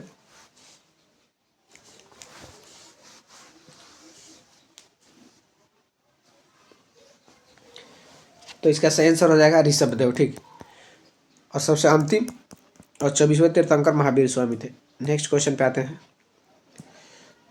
113 नंबर। जैन धर्म के कुल कितने तीर्थंकर हुए? जैन धर्म के कुल कितने तीर्थंकर हुए? Option A 20, 22, 24, 25। तो इसका सबसे सही आंसर हो जाएगा सी 24। ठीक, तो जैन धर्म में कुल 24 तीर्थंकर हुए। नेक्स्ट क्वेश्चन पे आते हैं हम लोग। 114। जैन धर्म के 24वें और अंतिम तीर्थंकर कौन थे? 24वें और अंतिम तीर्थंकर कौन थे? तो ऑप्शन ए है पार्श्वनाथ, ऑप्शन बी है महावीर स्वामी, ऑप्शन सी है सिद्धार्थ, ऑप्शन डी है भद्रबाहु। तो इसका सही आंसर हो जाएगा महावीर स्वामी। ठीक, महावीर स्वामी। नेक्स्ट क्वेश्चन पे आते हैं हम लोग। 115 नंबर सवाल। महावीर स्वामी का जन्म कहाँ हुआ था? महावीर स्वामी का जन्म कहाँ हुआ था? ऑप्शन ए है कुंडलग्राम वैशाली, ऑप्शन बी है पाटलिपुत्र, ऑप्शन सी है मगध और ऑप्शन डी है पावापुरी। तो महावीर स्वामी का जन्म कहाँ हुआ था? तो इसका सही आंसर हो जाएगा कुंडलग्राम वैशाली में। ठीक, कुंडलग्राम वैशाली में। चलिए आते हैं नेक्स्ट क्वेश्चन पे। महावीर स्वामी के बचपन का नाम क्या था? महावीर स्वामी के बचपन का नाम क्या था? ऑप्शन ए है सिद्धार्थ, ऑप्शन बी है वर्धमान, ऑप्शन सी है राहुल और ऑप्शन डी है सुदत्त। ऑप्शन डी है क्या? सुदत्त। तो इसका सही आंसर हो जाएगा वर्धमान। ठीक, वर्धमान। चलिए नेक्स्ट क्वेश्चन पे आते हैं। 117 नंबर सवाल है। महावीर स्वामी की को किस नदी के तट पर ज्ञान यानी कि कैवल्य प्राप्त हुआ है? महावीर स्वामी को किस नदी के किनारे ज्ञान प्राप्त हुई? ऑप्शन ए है निरंजना, ऑप्शन बी है ऋजुपालिका, ऑप्शन सी है गंगा और ऑप्शन डी है यमुना। तो इसका सही आंसर हो जाएगा बी ऋजुपालिका। ठीक, और ये जो निरंजना नदी के किनारे उनको प्राप्त हुआ था बौद्ध भगवान को। ठीक, और ऋजुपालिका नदी के नीचे तट पर महावीर स्वामी को। नेक्स्ट क्वेश्चन पे आते हैं हम लोग। 118। जैन धर्म के 23वें तीर्थंकर कौन थे? जैन धर्म के 23वें तीर्थंकर कौन थे? ऑप्शन ए है ऋषभदेव, ऑप्शन बी है नेमिनाथ, ऑप्शन सी है पार्श्वनाथ और ऑप्शन डी है मल्लिनाथ। ऋषभदेव, नेमिनाथ, पार्श्वनाथ और मल्लिनाथ। तो इसका सही आंसर हो जाएगा सी पार्श्वनाथ। ठीक, पार्श्वनाथ। चलिए नेक्स्ट क्वेश्चन पे आते हैं। 119 नंबर। महावीर स्वामी ने अपना प्रथम उपदेश किस भाषा में दी थी? महावीर स्वामी ने अपना प्रथम उपदेश किस भाषा में दी थी? ऑप्शन ए है पाली, ऑप्शन बी है प्राकृत, ऑप्शन सी है संस्कृत और ऑप्शन डी है हिंदी। पाली, संस्कृत, प्राकृत और हिंदी। इसमें सही आंसर क्या हो जाएगा? तो इसका सही आंसर हो जाएगा प्राकृत। नेक्स्ट क्वेश्चन पे आते हैं। 120 नंबर सवाल है। जैन धर्म के त्रिरत्न में क्या शामिल है? जैन धर्म के त्रिरत्न में क्या शामिल है? ऑप्शन ए है सम्यक दर्शन, सम्यक ज्ञान, सम्यक चरित्र। ऑप्शन बी है बौद्ध धर्म संघ, ये तो बुद्ध का है। ऑप्शन सी है सत्य, अहिंसा और असत्य है, ये अभी बताते हैं। और इनमें से कोई नहीं। तो इसका सही आंसर क्या हो जाएगा? तो इसका सही आंसर हो जाएगा सम्यक दर्शन, सम्यक ज्ञान और सम्यक चरित्र। ये जैन धर्म के त्रिरत्न है और ये बौद्ध धर्म के त्रिरत्न है। चलिए नेक्स्ट क्वेश्चन पे आते हैं। 121 नंबर सवाल पे हम लोग आ गए। महावीर स्वामी की मृत्यु कहाँ हुई थी? महावीर स्वामी की मृत्यु कहाँ हुई थी? ऑप्शन ए है कुशीनगर, यहाँ पर तो बौद्ध की मृत्यु हुई थी। ऑप्शन बी है पावापुरी, ऑप्शन सी है श्रवण बेलगोला और ऑप्शन डी है राजगिरी। तो इसका सही आंसर हो जाएगा बी पावापुरी। आप लोगों को कमेंट में बताना है कि श्रवण बेलगोला में किसकी मृत्यु हुई थी, जो कि मगध साम्राज्य का एक सम्राट था, उसकी मृत्यु हुई थी। चलिए कमेंट में इसका आंसर बताइए। नेक्स्ट क्वेश्चन है 122 नंबर, प्रथम जैन संगीति कहाँ आयोजित हुई थी? प्रथम जैन संगीति कहाँ आयोजित हुई थी? ऑप्शन ए है वैशाली, ऑप्शन बी है वल्लभी और ऑप्शन सी है पाटलिपुत्रा और ऑप्शन डी है पावा यानी कि पावापुरी। तो इसका सही आंसर क्या हो जाएगा? पाटलिपुत्रा में। तो प्रथम जैन संगीति पाटलिपुत्रा में हुई थी। चलिए नेक्स्ट क्वेश्चन पे आते हैं। 123 नंबर, जैन धर्म किन दो संप्रदायों में विभक्त हो गया था? जैन धर्म किन दो संप्रदायों में विभक्त हो गया था? ऑप्शन ए है हीनायन महायान, ये तो बौद्ध का है। ऑप्शन बी है श्वेतांबर दिगंबर, ऑप्शन सी है थेरवाद वज्रयान और ऑप्शन डी है आजीवक और निर्ग्रंथ। तो इसका सही आंसर क्या हो जाएगा? तो इसका सही आंसर हो जाएगा श्वेतांबर दिगंबर। चलिए नेक्स्ट क्वेश्चन पे आते हैं। 124, स्याद्वाद या अनेकांतवाद के सिद्धांत किस धर्म से संबंधित है? अनेकांतवाद का सिद्धांत किस धर्म से संबंधित है? ऑप्शन ए है बौद्ध धर्म, ऑप्शन बी है जैन धर्म, ऑप्शन सी है सिख धर्म और ऑप्शन डी है वैष्णव धर्म। तो इसका सही आंसर हो जाएगा जैन धर्म। ठीक, जैन धर्म। चलिए नेक्स्ट क्वेश्चन पे आते हैं। 125 नंबर, महावीर स्वामी के प्रथम शिष्य कौन थे? तो महावीर स्वामी के प्रथम शिष्य कौन थे? ऑप्शन ए है जमाली, ऑप्शन बी है यशोदा और ऑप्शन सी है प्रभास और ऑप्शन डी है आनंद। आनंद तो बुद्ध के शिष्य थे। तो इसका सही आंसर हो जाएगा ए जमाली। ये महावीर स्वामी के दामाद थे जमाली। 126 नंबर सवाल है, श्रवण बेलगोला कर्नाटक में गोमतेश्वर की मूर्ति बाहुबली का निर्माण किसने करवाया था? श्रवण बेलगोला में कर्नाटक में है गोमतेश्वर की मूर्ति का निर्माण किसने करवाया था? ऑप्शन ए है चंद्रगुप्त मौर्य, ऑप्शन बी है खारवेल और ऑप्शन सी है चामुंड राय और ऑप्शन डी है अमोघ वर्ष। ऑप्शन डी क्या है? अमोघ वर्ष। तो इसका सही आंसर हो जाएगा सी चामुंड राय। चलिए नेक्स्ट क्वेश्चन पे आते हैं। 127 नंबर सवाल, कल्पसूत्र जैन तीर्थंकरों की जीवनी के लेखक कौन है? कल्पसूत्र जैन तीर्थंकरों के जीवनी के लेखक कौन है? ऑप्शन ए है भद्रबाहु, ऑप्शन बी है स्थूलभद्र और ऑप्शन सी है हेमचंद्र और ऑप्शन डी है स्वयंभू। तो इसका सही आंसर क्या हो जाएगा? तो सही आंसर हो जाएगा भद्रबाहु। नेक्स्ट क्वेश्चन पे आते हैं। 128 नंबर सवाल है, जैन धर्म में पूर्ण ज्ञान के लिए किस शब्द का प्रयोग किया गया है? जैन धर्म में पूर्ण ज्ञान के लिए किस शब्द का प्रयोग किया गया है? ऑप्शन ए है निर्वाण, ऑप्शन बी है रत्न, ऑप्शन सी है कैवल्य और ऑप्शन डी है जीन। ठीक, तो इसका सही आंसर हो जाएगा कैवल्य। जैन धर्म में पूर्ण ज्ञान के लिए कैवल्य शब्द का प्रयोग किया गया है। नेक्स्ट क्वेश्चन पे आते हैं, दिलवाड़ा के जैन मंदिर का निर्माण किसने करवाया था? दिलवाड़ा के जैन मंदिर का निर्माण किसने करवाया था? ऑप्शन ए है चोलों ने, ऑप्शन बी है चंदेलों ने, ऑप्शन सी है सोलंकियों या चालुक्यों ने, ऑप्शन डी है राष्ट्रकूटों ने। तो इसका सही आंसर क्या हो जाएगा? तो सही आंसर हो जाएगा सोलंकियों या राष्ट्रकूटों ने। तो दिलवाड़ा का जैन मंदिर सोलंकियों या चालुक्यों ने करवाया था। नेक्स्ट क्वेश्चन पे आते हैं हम लोग। 130 नंबर सवाल है, महावीर स्वामी ने जैन संघ की स्थापना कहाँ की थी? जैन संघ की स्थापना कहाँ की थी? ऑप्शन ए है कुंडग्राम, ऑप्शन बी है पावापुरी, ऑप्शन सी है वैशाली और ऑप्शन डी है वाराणसी। तो महावीर स्वामी ने जैन संघ का स्थापना कहाँ करवाया था? तो इसका सही आंसर हो जाएगा पावापुरी में। ठीक, पावापुरी। नेक्स्ट क्वेश्चन पे आते हैं। 131 नंबर, अनुव्रत शब्द किस धर्म से जुड़ा है? अनुव्रत शब्द किस धर्म से जुड़ा है? ऑप्शन ए है महायान बौद्ध, ऑप्शन बी है हीनयान बौद्ध और ऑप्शन सी है जैन धर्म और ऑप्शन डी है लोकायत मत। ऑप्शन डी है लोकायत मत। तो इसका सही आंसर हो जाएगा जैन धर्म। ठीक, जैन धर्म। चलिए नेक्स्ट क्वेश्चन पे आते हैं। 132 नंबर सवाल है, जैन संगीति जो कि 512 ईस्वी में हुई थी, कहाँ आयोजित की गई थी? द्वितीय जैन संगीति 512 ईस्वी कहाँ आयोजित की गई थी? ऑप्शन ए है पाटलिपुत्रा। पहला तो पाटलिपुत्रा में हुआ था, बी वल्लभी, सी राजगिरी और डी मथुरा। बी वल्लभी, सी राजगिरी और डी मथुरा। तो इसका सही आंसर हो जाएगा वल्लभी में। ठीक, द्वितीय जैन संगीति वल्लभी में आयोजित की गई थी। नेक्स्ट क्वेश्चन पे आते हैं। 133 नंबर सवाल है, महावीर स्वामी के पिता सिद्धार्थ किस वंश के प्रधान थे? महावीर स्वामी के पिता सिद्धार्थ किस वंश के प्रधान थे? ऑप्शन ए है शाक्य, ऑप्शन बी है ज्ञात्रिक, ऑप्शन सी है लिच्छवी और ऑप्शन डी है हर्यक। तो इसका सही आंसर हो जाएगा लिच्छवी। नहीं, लिच्छवी नहीं, इसका आंसर हो जाएगा लिच्छवी तो गणराज्य था। इसका सही आंसर हो जाएगा ज्ञात्रिक। ठीक, ज्ञात्रिक वंश के प्रधान थे। नेक्स्ट क्वेश्चन पे आते हैं।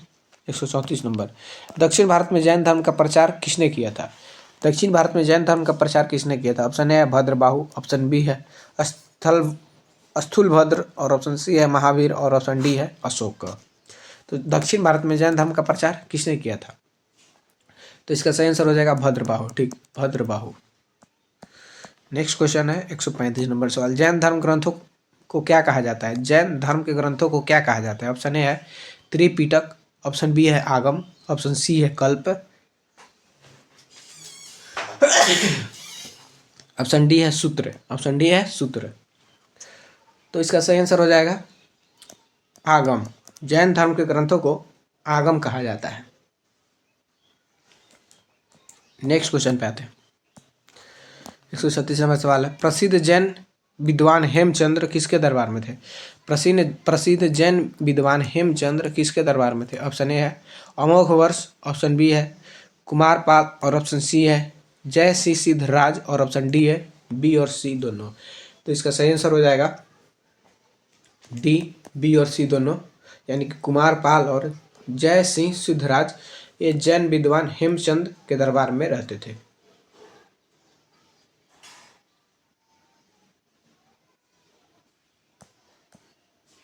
एक 137 नंबर सवाल है, महावीर स्वामी का माता का नाम क्या था? महावीर स्वामी के माता का नाम क्या था? ऑप्शन ए है त्रिशला, ऑप्शन बी है यशोदा, ऑप्शन सी है यनोजा और ऑप्शन डी है महामाया। तो इसका सही आंसर हो जाएगा त्रिशला। महावीर स्वामी के माता का नाम था त्रिशला और बौद्ध के माता का नाम क्या था? तो महामाया। 138 नंबर सवाल है, महावीर स्वामी ने किस महाव्रत को पार्श्वनाथ के 4 व्रतों में जोड़ा था? पार्श्वनाथ के जो 4 व्रत था उसमें एक और महाव्रत को जोड़ा था। ऑप्शन ए है सत्य, अहिंसा, ब्रह्मचर्य और अपरिग्रह। तो इसका सही आंसर हो जाएगा ब्रह्मचर्य। ठीक, तो सत्य, अहिंसा और अपरिग्रह और एक असत्य, 4 महाव्रत थे पार्श्वनाथ के, उसमें ब्रह्मचर्य शब्द को जोड़ा था, ब्रह्मचर्य महाव्रत को जोड़ा था महावीर स्वामी ने। ठीक, चलिए नेक्स्ट क्वेश्चन पे आते हैं। 139, संलेखना या संथारा प्रथा किस धर्म से संबंधित है? संलेखना या संथारा प्रथा किस धर्म से संबंधित है? ऑप्शन ए है बौद्ध, ऑप्शन बी है जैन, ऑप्शन सी है हिंदू और ऑप्शन डी है सिख। तो इसका सही आंसर हो जाएगा जैन। ठीक, चलिए नेक्स्ट क्वेश्चन पे आते हैं। किस मौर्य सम्राट ने जैन धर्म अपनाकर श्रवणबेलगोला में प्राण त्यागे थे? किस मौर्य सम्राट ने जैन धर्म अपनाकर श्रवणबेलगोला में प्राण त्यागे थे? ऑप्शन ए है अशोक, ऑप्शन बी है बिंबिसार, ऑप्शन सी है चंद्रगुप्त मौर्य और ऑप्शन डी है दशरथ। यही क्वेश्चन मैंने बोला था कि कमेंट में बताइए कि श्रवणबेलगोला में किसने अपना प्राण त्यागी थी, यानी कि मृत्यु हुआ था। जिसका सही आंसर हो जाएगा चंद्रगुप्त मौर्य। चलिए नेक्स्ट क्वेश्चन पे आते हैं। 141 है, खजुराहो के प्रसिद्ध जैन मंदिर का निर्माण किसने करवाया था? खजुराहो के प्रसिद्ध जैन मंदिर का निर्माण किसने करवाया था? तो इसका ऑप्शन ए है मौर्य, ऑप्शन बी है गुप्त, ऑप्शन सी है चंदेल और ऑप्शन डी है राष्ट्रकूट। तो खजुराहो के प्रसिद्ध जैन मंदिर चंदेलों द्वारा निर्माण करवाया गया था, चंदेलों द्वारा। चलिए नेक्स्ट क्वेश्चन पे आते हैं। 142 नंबर सवाल है, बिंबिसार ने अपनी सत्ता मजबूत करने के लिए किस राज्य की राजकुमारी चेलना से विवाह किया था? बिंबिसार ने अपनी सत्ता को मजबूत करने के लिए राजकुमारी चेलना से विवाह किया था, ये किस राज्य की थी? ऑप्शन ए है कौशल, ऑप्शन बी है वैशाली, ऑप्शन सी है मद्र और ऑप्शन डी है अंग। तो इसका सही आंसर क्या हो जाएगा? तो इसका सही आंसर हो जाएगा वैशाली। नेक्स्ट क्वेश्चन पे आते हैं। 143 नंबर सवाल है, मगध के किस शासक को बौद्ध ग्रंथों में श्रेणी कहा गया है? मगध के किस शासक को बौद्ध ग्रंथों में श्रेणी के कहा गया? ऑप्शन ए है अजातशत्रु, ऑप्शन बी है बिंबिसार, ऑप्शन सी है उदयन और ऑप्शन डी है महापद नंद। तो इसका सही आंसर हो जाएगा बिंबिसार। ठीक, बिंबिसार। चलिए नेक्स्ट क्वेश्चन पे आते हैं। 144 नंबर, अजातशत्रु ने वैशाली के विरुद्ध युद्ध में किन दो नए हथियारों का प्रयोग किया था? अजातशत्रु वैशाली के विरुद्ध युद्ध में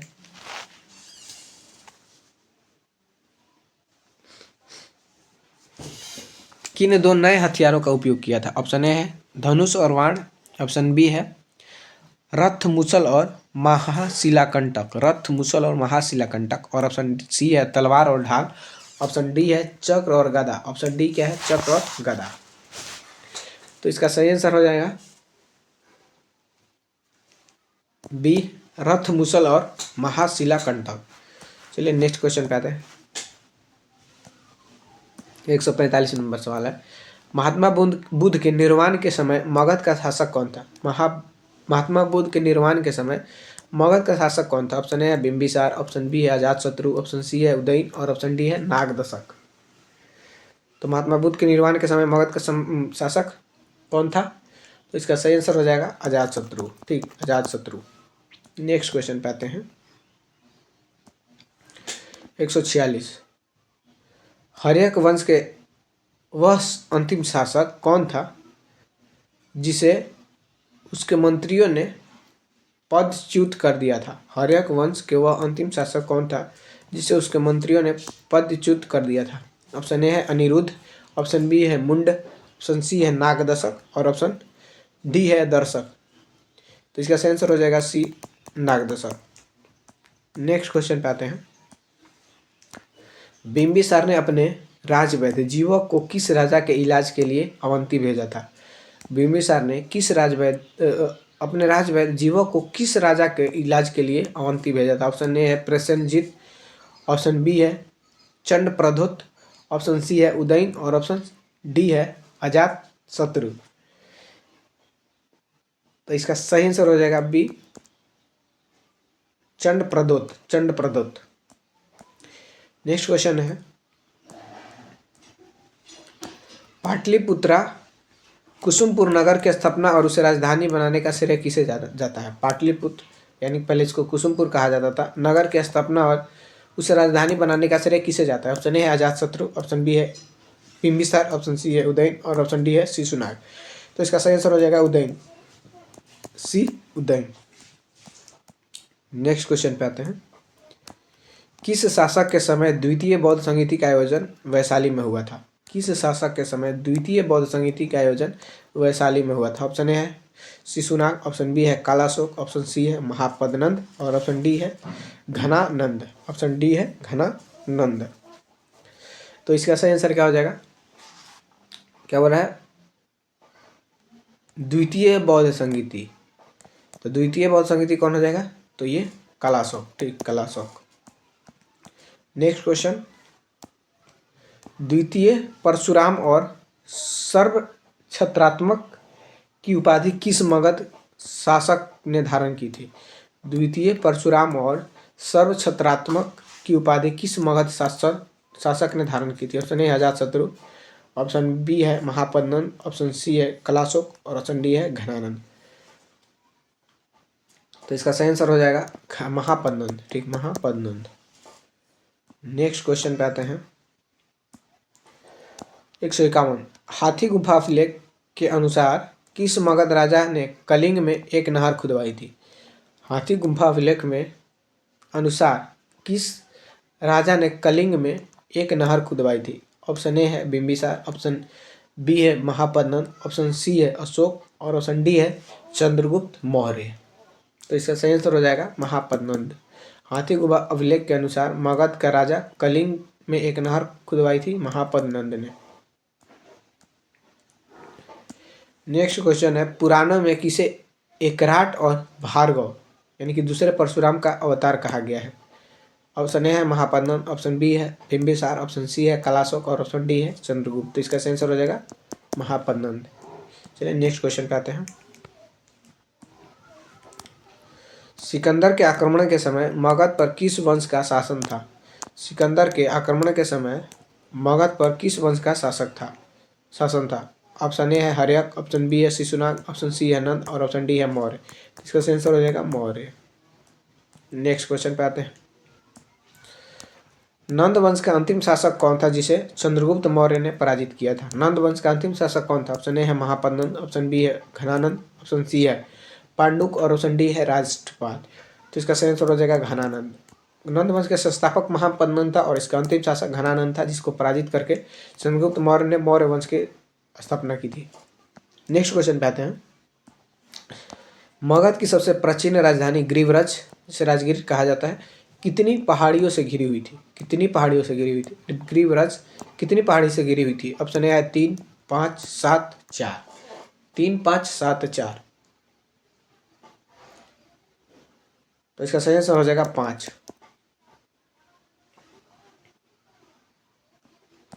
नेक्स्ट क्वेश्चन पे आते हैं। पाटलिपुत्रा को जल दुर्ग के रूप में किसने विकसित करना शुरू किया था? पाटलिपुत्रा को जल दुर्ग के रूप में किसने विकसित करना शुरू किया था? ऑप्शन ए है बिंबिसार, ऑप्शन बी है अजातशत्रु, ऑप्शन सी है उदयन और ऑप्शन डी है शिशुनाग। ऑप्शन डी है क्या? शिशुनाग। तो इसका सही आंसर हो जाएगा अजातशत्रु। नेक्स्ट क्वेश्चन पे आते हैं।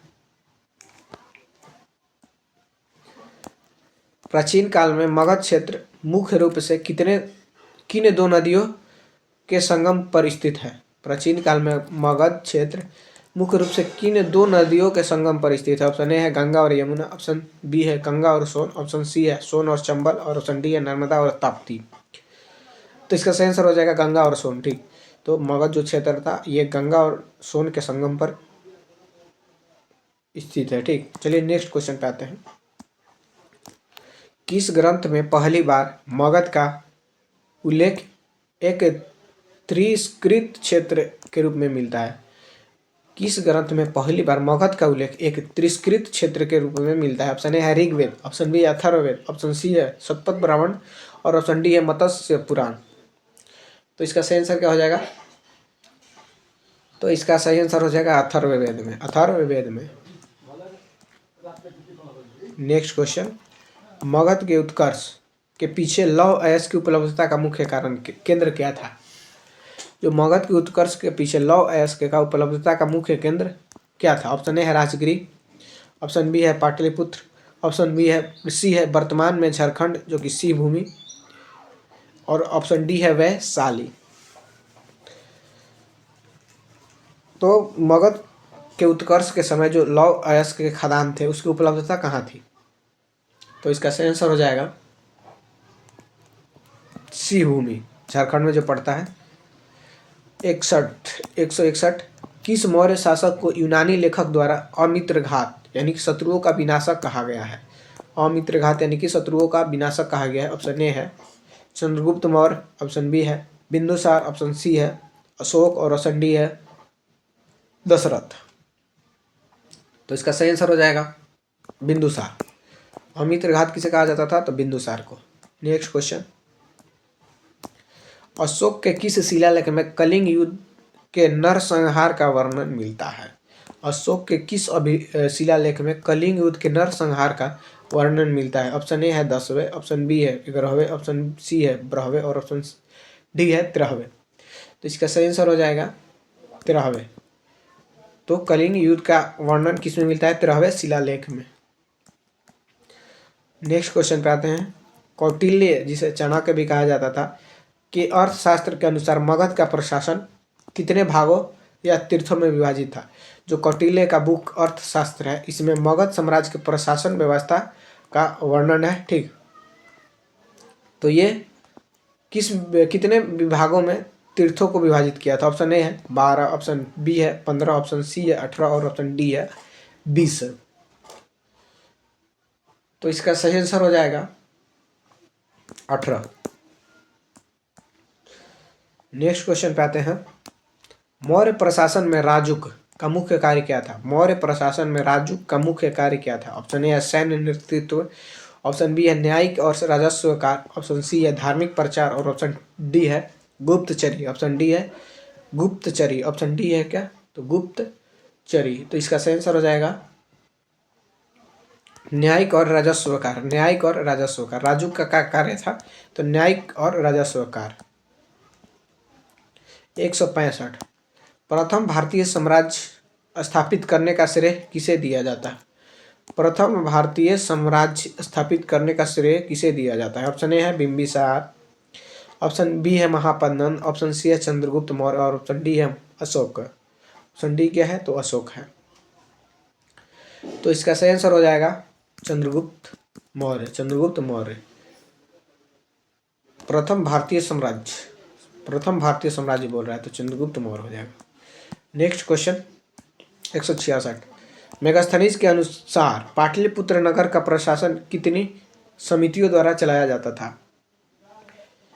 मेगास्थनीज का बुक क्या था, तो इंडिका। ठीक, इंडिका। मेगास्थनीज के अनुसार पाटलिपुत्र नगर का प्रशासन कितनी समितियों द्वारा चलाया जाता था? ऑप्शन ए है 4, ऑप्शन बी है 5, ऑप्शन सी है 6 और ऑप्शन डी है 8। तो इसका सही आंसर हो जाएगा 6। ठीक, 6। नेक्स्ट क्वेश्चन पे आते हैं। मगध साम्राज्य में संविधाता का अर्थ क्या है? संविधाता का अर्थ क्या है? ऑप्शन ए है सेनापति, ऑप्शन बी है राजकीय कोषाध्यक्ष, ऑप्शन सी है कर संग्रहकर्ता और ऑप्शन डी है मुख्य न्यायाधीश। तो इसका सही आंसर क्या हो जाएगा, तो राजकीय कोषाध्यक्ष। राजकीय कोषाध्यक्ष। नेक्स्ट क्वेश्चन पे आते हैं। अशोक ने अपने राज्याभिषेक के कितने वर्ष बाद कलिंग पर विजय प्राप्त की थी? अशोक ने अपने राज्याभिषेक के कितने वर्ष बाद कलिंग पर विजय प्राप्त की थी? ऑप्शन ए है 4 वर्ष, ऑप्शन बी है 8 वर्ष, ऑप्शन सी है 10 वर्ष और ऑप्शन डी है 12 वर्ष। तो इसका सही आंसर हो जाएगा 8 वर्ष।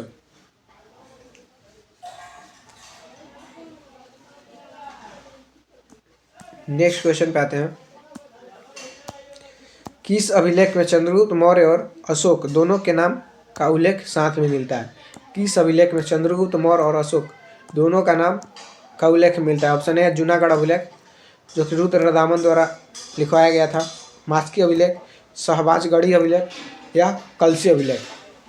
तो इसका आंसर क्या हो जाएगा, तो इसका सही आंसर हो जाएगा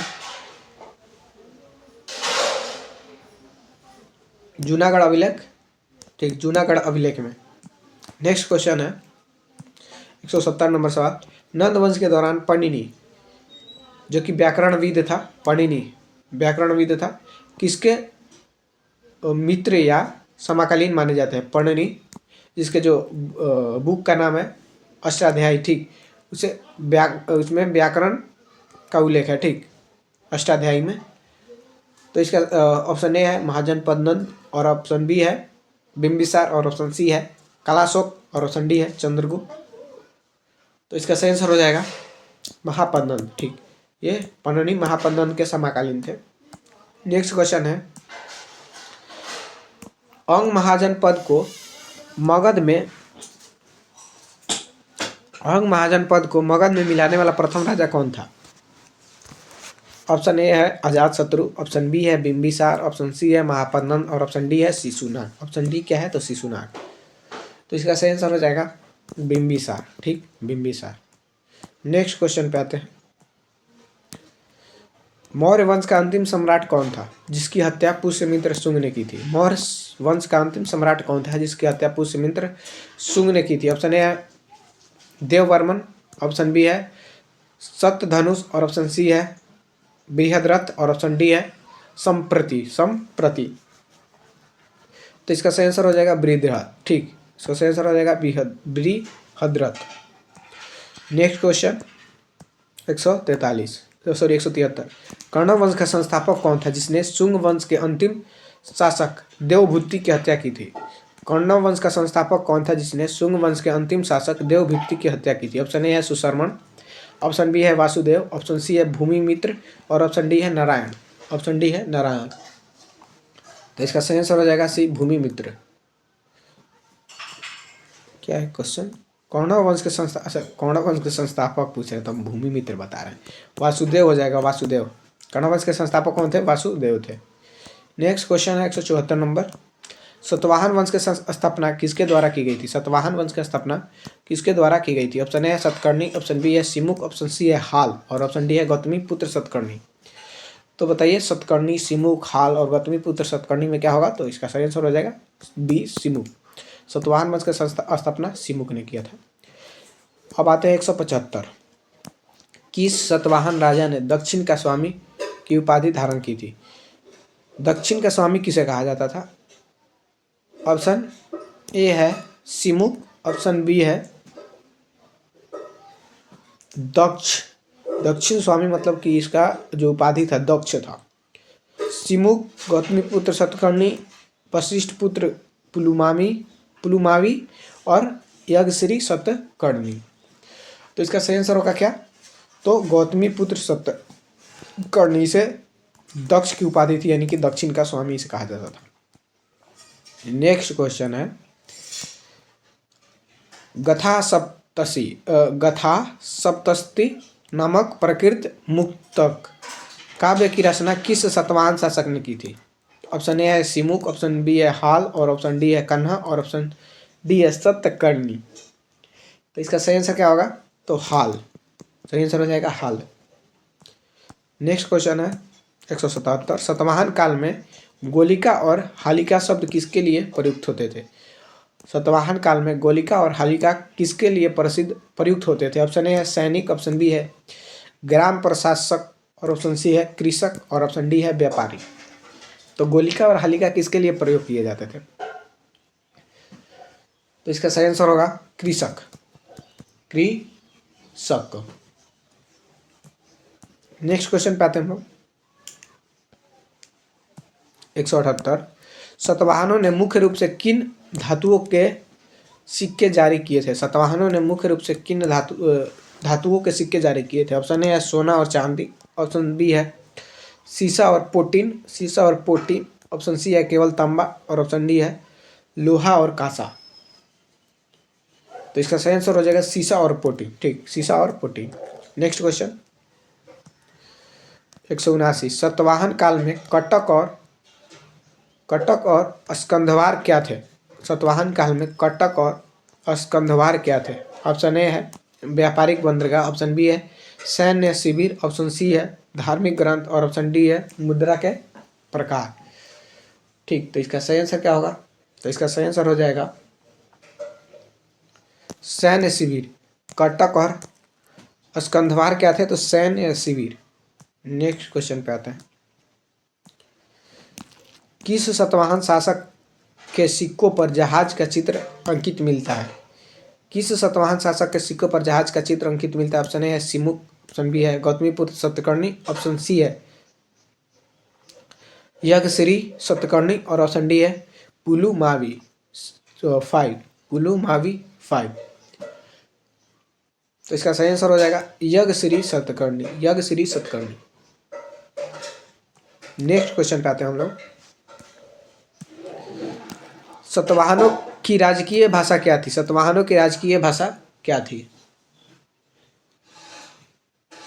ऑप्शन ए है संस्कृत, प्राकृत, तमिल और तेलुगु। तो इसका सही आंसर हो जाएगा प्राकृत। सतवाहनों की राजकीय भाषा प्राकृत थी। नेक्स्ट क्वेश्चन पे आते हैं। अमरावती स्तूप का निर्माण किस काल में अपनी चरम सीमा पर था? अमरावती का स्तूप का निर्माण किस काल में अपनी चरम सीमा पर था? ऑप्शन ए है मौर्य, कुषाण, सतवाहन और गुप्त। तो क्या हो जाएगा इसका आंसर? तो इसका आंसर हो जाएगा सतवाहन। ठीक, सतवाहन। नेक्स्ट क्वेश्चन पे आते हैं। नाना घाट अभिलेख किस सतवाहन शासकों की उपलब्धियों का वर्णन करता है? नाना घाट अभिलेख किस सतवाहन शासक की उपलब्धियों का वर्णन करता है? ऑप्शन ए है सतकर्णी, ऑप्शन बी है सिमुक, ऑप्शन सी है हाल और ऑप्शन डी है गौतमी पुत्र। तो इसका सही आंसर हो जाएगा सतकर्णी। Next question. किस शासक ने वेंकटक स्वामी की उपाधि धारण की थी? किस शासक ने वेंकटक की उपाधि धारण की थी? ऑप्शन ए है गौतमी पुत्र सतकर्णी, ऑप्शन बी है सिमुक, ऑप्शन सी है कनिष्क और ऑप्शन डी है खारवेल। तो इसका सही आंसर हो जाएगा गौतमी पुत्र सतकर्णी। नेक्स्ट क्वेश्चन है। भूमिदान की प्रथा करने शुरू करने वाला प्रथम राजवंश कौन था? भूमिदान की प्रथा शुरू करने वाला प्रथम राजवंश कौन था? ऑप्शन ए है मौर्य, ऑप्शन बी है गुप्त, ऑप्शन सी है सातवाहन और ऑप्शन डी है कण्व। तो इसका सही आंसर हो जाएगा सातवाहन। सही आंसर सातवाहन। नेक्स्ट क्वेश्चन पे हम आएंगे 187। कण्व वंश का अंतिम सम्राट कौन था? कण्व वंश का अंतिम सम्राट कौन था? ऑप्शन ए है वासुदेव, ऑप्शन बी है भूमिमित्र, ऑप्शन सी है सुशर्मन और ऑप्शन डी है नारायण। तो इसका सही आंसर क्या होगा? तो इसका सही आंसर हो जाएगा सुशर्मन। ठीक, इसका सही आंसर होगा सुशर्मन। कण्व वंश का जो संस्थापक था वो वासुदेव था और इसका अंतिम शासक सुशर्मन। नेक्स्ट क्वेश्चन है, किस गुप्त शासक ने कविराज की उपाधि धारण की थी? किस गुप्त शासक ने कविराज की उपाधि धारण की थी? ऑप्शन ए है श्रीगुप्त, ऑप्शन बी है समुद्रगुप्त, ऑप्शन सी है चंद्रगुप्त द्वितीय और ऑप्शन डी है स्कंदगुप्त। ऑप्शन डी है स्कंदगुप्त। तो इसका सही आंसर हो जाएगा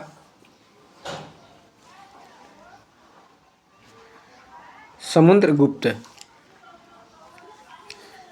समुद्रगुप्त। कविराज की उपाधि कौन धारण किया था? समुद्रगुप्त। नेक्स्ट क्वेश्चन पे हम लोग आएंगे 189। इलाहाबाद स्तंभ शिलालेख प्रयाग प्रशस्ति की रचना किसने की थी? इलाहाबाद स्तंभ लेख में प्रयाग प्रशस्ति की रचना किसने की थी? ऑप्शन ए है कालिदास, ऑप्शन बी है हरिसेन, ऑप्शन सी है वानभट्ट और ऑप्शन डी है विशाखा दत्त। तो इसका सही आंसर क्या हो जाएगा? तो हरिसेन। इलाहाबाद स्तंभ लेख की रचना किसने की थी? हरिसेन। नेक्स्ट क्वेश्चन है, चीनी यात्री फाह्यान किसके शासनकाल में भारत आया था? चीनी यात्री फाह्यान किसके शासनकाल में भारत आया था? ऑप्शन ए है समुद्रगुप्त, ऑप्शन बी है चंद्रगुप्त द्वितीय, ऑप्शन सी है कुमारगुप्त और ऑप्शन डी है हर्ष। तो इसका सही आंसर हो जाएगा चंद्रगुप्त द्वितीय। फाह्यान जो कि चीनी यात्री था वो चंद्रगुप्त द्वितीय के शासनकाल में भारत आया था। नेक्स्ट क्वेश्चन है, किस गुप्त शासक ने हुनों के आक्रमण को सफलतापूर्वक विफल किया था? किस गुप्त शासक ने हुनों के आक्रमण को सफलतापूर्वक विफल किया था? ऑप्शन ए है चंद्रगुप्त प्रथम, ऑप्शन बी है स्कंदगुप्त, ऑप्शन सी है चंद्रगुप्त और ऑप्शन डी है भानुगुप्त। तो इसका सही आंसर हो जाएगा स्कंदगुप्त। स्कंदगुप्त ने हुनों के आक्रमण को सफलतापूर्वक विफल किया था, यानी कि स्कंदगुप्त के समय में हुन का आक्रमण हुआ था। नेक्स्ट क्वेश्चन पर हम आएंगे, तो नालंदा विश्वविद्यालय की स्थापना किस गुप्त शासक ने की थी? नालंदा विश्वविद्यालय, ऑप्शन ए है स्कंदगुप्त, ऑप्शन बी है कुमारगुप्त प्रथम, ऑप्शन सी है चंद्रगुप्त द्वितीय और ऑप्शन डी है समुद्रगुप्त। तो इसका सही आंसर हो जाएगा कुमारगुप्त प्रथम। और आप लोग कमेंट में बताइएगा कि नालंदा विश्वविद्यालय के ध्वस्त किसने किया था? 193 नंबर सवाल है, किस अभिलेख में सती प्रथा का प्रथम पुरातात्विक साक्ष्य मिलता है? सती प्रथा का प्रथम पुरातात्विक साक्ष्य मिलता है किस अभिलेख से? ऑप्शन ए है प्रयाग प्रशस्ति, ऑप्शन बी है एरण अभिलेख, ऑप्शन सी है जूनागढ़ अभिलेख और ऑप्शन डी है महरौली स्तंभ। महरौली स्तंभ। तो इसका सही आंसर क्या होगा? तो सही आंसर हो जाएगा एरण अभिलेख। एरण अभिलेख। नेक्स्ट क्वेश्चन है, गुप्त काल में चेदी के सिक्कों को क्या कहा जाता है?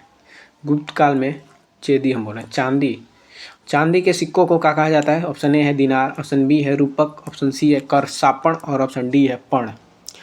तो गुप्त काल में चांदी के सिक्कों को क्या कहा जाता है? तो रूपक। ठीक, रूपक कहा जाता है। नेक्स्ट क्वेश्चन पे आएंगे हम लोग, कालिदास द्वारा रचित कौन सा ग्रंथ गुप्त काल की सैन्य विजयों का निर्माण करता है? कालिदास द्वारा रचित कौन सा ग्रंथ गुप्त काल के सैन्य विजयों का वर्णन करता है? ऑप्शन ए है मेघदूत, ऑप्शन बी है रघुवंशम, ऑप्शन सी है ऋतु संहार और ऑप्शन डी है मालविकाग्निमित्रम। तो इसका सही आंसर हो जाएगा रघुवंशम। कालिदास द्वारा रचित रघुवंशम में गुप्त काल के मौर्य विजयों का वर्णन मिलता है। नेक्स्ट क्वेश्चन पे हम लोग आएंगे, सकारी, सकारी यानी कि शकों का विजेता का उपाधि किसने धारण की थी? शकों का विजेता का उपाधि किसने धारण की थी? ऑप्शन ए है समुद्रगुप्त, ऑप्शन बी है चंद्रगुप्त द्वितीय, ऑप्शन सी है स्कंदगुप्त, ऑप्शन डी है चंद्रगुप्त। तो इसका सही आंसर क्या हो जाएगा? चंद्रगुप्त द्वितीय। चंद्रगुप्त द्वितीय। 197 नंबर सवाल है, गुप्त काल के दौरान नगर श्रेष्ठी कौन होता था? नगर श्रेष्ठी कौन होता था? गुप्त काल के दौरान नगर श्रेष्ठी कौन होता है? ऑप्शन ए है सेनापति, ऑप्शन बी है नगर का मुख्य व्यापारी या साहूकार, ऑप्शन सी है गुप्तचर या प्रमुख और ऑप्शन डी है ग्राम प्रमुख। तो इसका सही आंसर हो जाएगा नगर का मुख्य व्यापारी या साहूकार। नगर श्रेष्ठी नगर का मुख्य व्यापारी या साहूकार होता था। 198 नंबर सवाल है, महरौली का लौह स्तंभ किस गुप्त राजा के संबंधित माना जाता है? महरौली का लौह स्तंभ किस गुप्त राजा के संबंधित माना जाता है? ऑप्शन ए है समुद्रगुप्त, ऑप्शन बी है चंद्रगुप्त द्वितीय, ऑप्शन सी है कुमारगुप्त और ऑप्शन डी है स्कंद गुप्त। तो इसका सही आंसर हो जाएगा चंद्रगुप्त द्वितीय।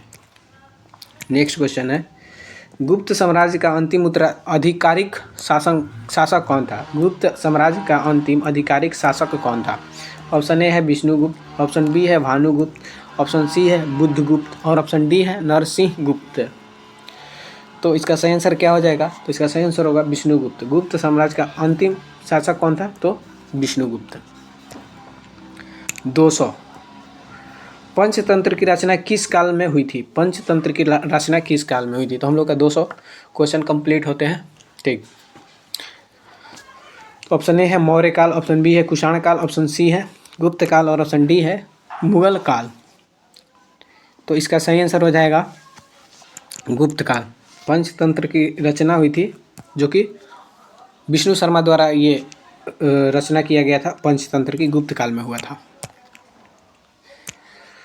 201 समुद्रगुप्त को भारत का नेपोलियन किसे कहा था? समुद्रगुप्त को भारत का नेपोलियन किसे कहा था? किसने कहा था? ऑप्शन ए है आरसी मजुमदार, ऑप्शन बी है BA स्मिथ, ऑप्शन सी है रोमिला थापर और ऑप्शन डी है जेम्स प्रिंसेप। तो इनको समुद्रगुप्त भारत का नेपोलियन BA स्मिथ ने कहा था। 202 गुप्त काल में विष्टि का अर्थ क्या है? विष्टि का अर्थ ऑप्शन ए है धार्मिक कर, ऑप्शन बी है जबरन श्रम, ऑप्शन सी है सिंचाई यंत्र, ऑप्शन डी है स्वर्ण मुद्रा। तो इसका सही आंसर क्या हो जाएगा? जबरन श्रम। विष्टि का अर्थ होता था जबरन श्रम गुप्त काल में। नेक्स्ट क्वेश्चन है, चोल वंश का वास्तविक संस्थापक किसे माना जाता है? ऑप्शन ए है विजाल्या, ऑप्शन बी है राजा राज प्रथम, ऑप्शन सी है राजेंद्र प्रथम और ऑप्शन डी है आदित्य प्रथम। तो इसका सही आंसर हो जाएगा विजाल्या। चोल का वास्तविक संस्थापक विजयाल्या। नेक्स्ट क्वेश्चन है, किस दक्षिण भारतीय शासक ने गंगैकोंडचोलपुरम शहर बसाया और वहां एक विशाल मंदिर बनवाया था? गंगैकोंडचोलपुरम शहर बसवाया और वहां एक विशाल मंदिर बनवाया था। कौन दक्षिणी भारतीय शासक था? ऑप्शन ए है राजा राज चोल, ऑप्शन बी है राजेंद्र चोल प्रथम और ऑप्शन सी है कुलोतुंग और ऑप्शन डी है करिकाल। तो इसका सही आंसर क्या होगा? तो राजेंद्र चोल प्रथम। 205 कांचीपुरम के प्रसिद्ध कैलाशनाथ मंदिर का निर्माण किस पल्लव राजा ने करवाया था? कांचीपुरम के प्रसिद्ध कैलाशनाथ मंदिर का निर्माण किस पल्लव राजा ने करवाया था? ऑप्शन ए है महेंद्र वर्मन प्रथम, ऑप्शन बी है नरसिंह वर्मन द्वितीय, ऑप्शन सी है नंदी वर्मन और ऑप्शन डी है दंती वर्मन। तो इसका सही आंसर हो जाएगा नरसिंह वर्मन द्वितीय, से राज सिंह भी कहा जाता था।